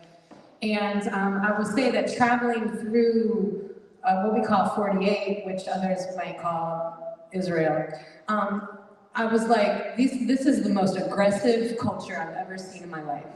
These people, I was like, the way you are ordering coffee is aggressive, AF. Like, it felt incredibly unsafe. There are guns everywhere, there's military everywhere. I don't know, I'm gonna go off track here. If anybody's seen Avatar: The Last Airbender, but like, the Fire Nation. Okay, the people who know. All right, but it's like, the way this culture, this militarized, like, steel and glass and armed to the teeth culture is not supposed to be here. And it is so clear it is not supposed to be here, because when I was able to get into the West Bank, the ways in which I was greeted and held in most loving community with my friends and their beloveds, and other people in this room who have been to Palestine will tell you the same, in terms of cultural preservation, in terms of love of the land. You can tell who is indigenous to the land by who is watering the plants and saving the trees, and you can tell who is not by who is poisoning and saltifying the earth and toxifying and bulldozing hundreds of years old trees. So all of that to say, when I was in the West Bank, the way that I felt was, oh, that other place, that other imperialist country over there called Israel, it's almost so irrelevant, except for the fact that the ways in which it makes life so impossible. But besides that, it is irrelevant, and I'm like, they know it, and that's why they're doubling down. And so I'm wondering, there's something I'm thinking also about love, and then the other side of it is shame. And you said something about the blues, and I'm sorry I can't think of the writer, but that it is through fully, like, singing the blues, like expressing the depths of the blues, that people can move through shame. It is like through the depths of reckoning with the violences that people have made onto the earth and onto other human beings. It is only through that reckoning, that deep reckoning, and that going into a place where there's no longer defense around that shame, but there's something else, and that doesn't have to be done in public, and that is not everybody's work to do. But I do think that that's going to be a necessary part of dismantling dismantling the violences that we're seeing through the U.S.-Israel alliance. And that dismantle work is so critical and so important. And that's the work that I know that myself and other people who are recipients of, like, unearned benefits as people whose my own people assimilated into, like, lost our culture and assimilated into whiteness here.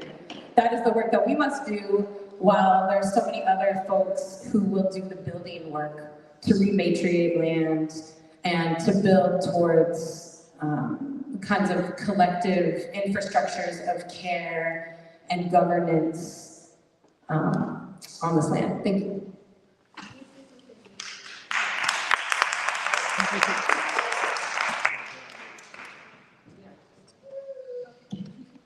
Actually, I also wanted to echo this question of,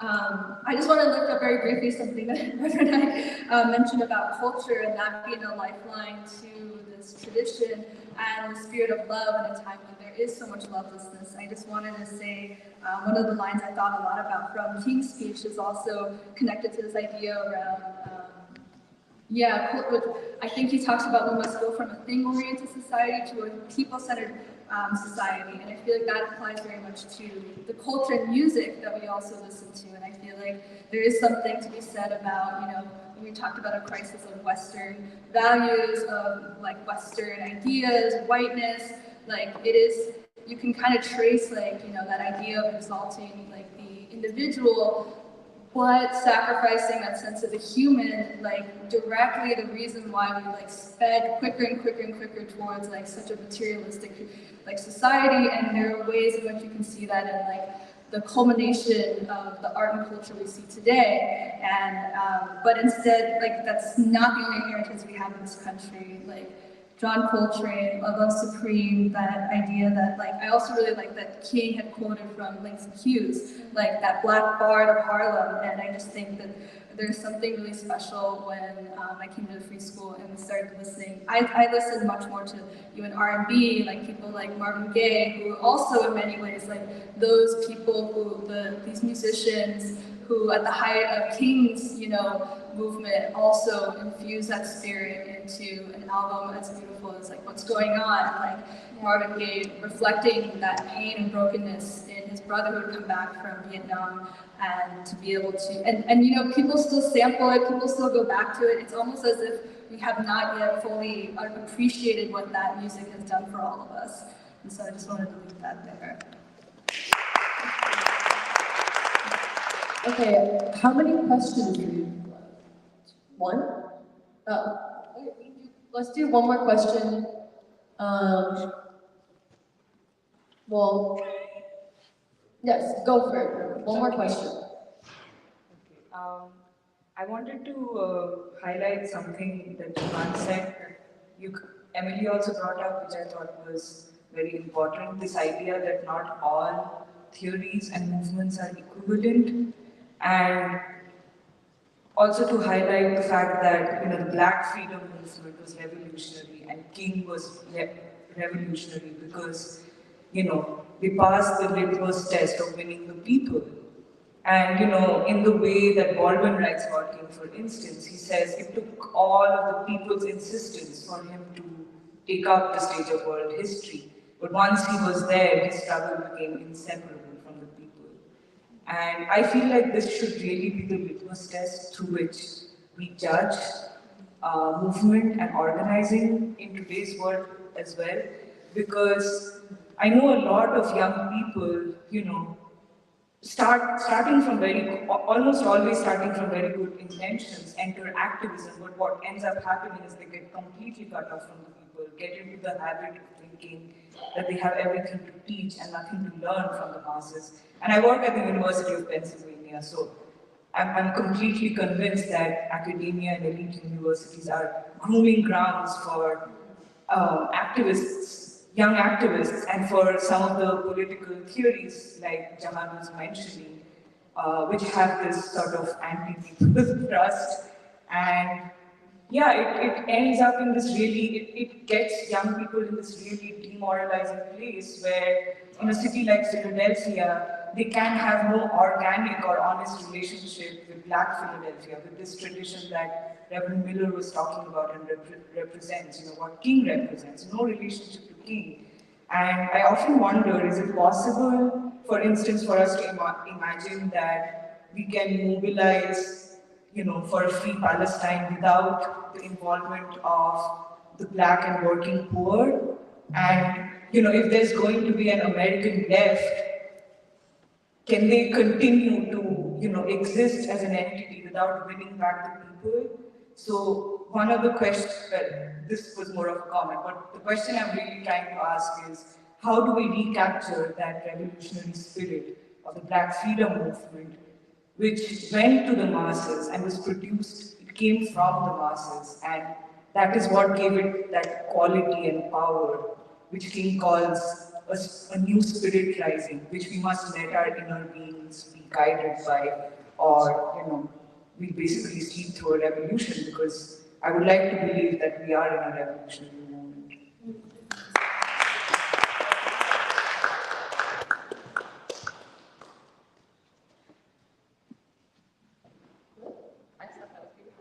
Yeah, I think that was beautiful. I know comment and question about recapturing the revolutionary spirit. Well, the one other comment I'd add before I can tell our panelists to ready to leave is based on also building off what Purpose said. I think something we said today, and that I think will continue Saturday, is because we'll be at Zion Baptist Church on Saturday, which is a very important Black church. And that's just to say, and then again, it's something Jahan said. It's why I really liked the comment Jahan made about that not all theories are equivalent, is that I do think that there's a deliberate encouragement for young people to not really know King. Or James Baldwin. Like, people only know a certain side of James Baldwin that's palatable, but they don't really want to talk about James Baldwin when he gets real, about the fact that if I love you, it means I have to be honest with you, that this society has an issue. In this society, it's not just about concretely, materially what's happening on the streets, but it's also what's happening in your brain. And the way young people are raised to believe that they're crazy rather than the society itself is irrational. That the white supremacist society is irrational, and then it seeps into your personal life and affects you psychologically. It affects you in your relationships, romantic relationships. And then of course it affects the way that this country will forever protect a ruling class that we just wore, not for the benefit of anyone in the country. But I think I got a lot off topic, but just to say that also, I think the Black freedom struggle and also Martin Luther King Jr. is the reason why actually we wanted for people to hear his voice. Not enough people hear Martin Luther King's voice today. And so with that, I think we'll close this panel. You can find the panelists after the panel when we close. I want to invite Jeremiah and Kim to close this out, to both talk about Avant-Garde, which is the journal that the Society of Facebook produces, which is in the back for sale, and then also about Saturday's event. So another round of applause for our wonderful. My name is Jeremiah, I'm a member of the Saturday Free School, and yeah, I feel like we've come a long way together tonight, and I'm really happy to have shared this evening with all of you. And I just wanted to also say that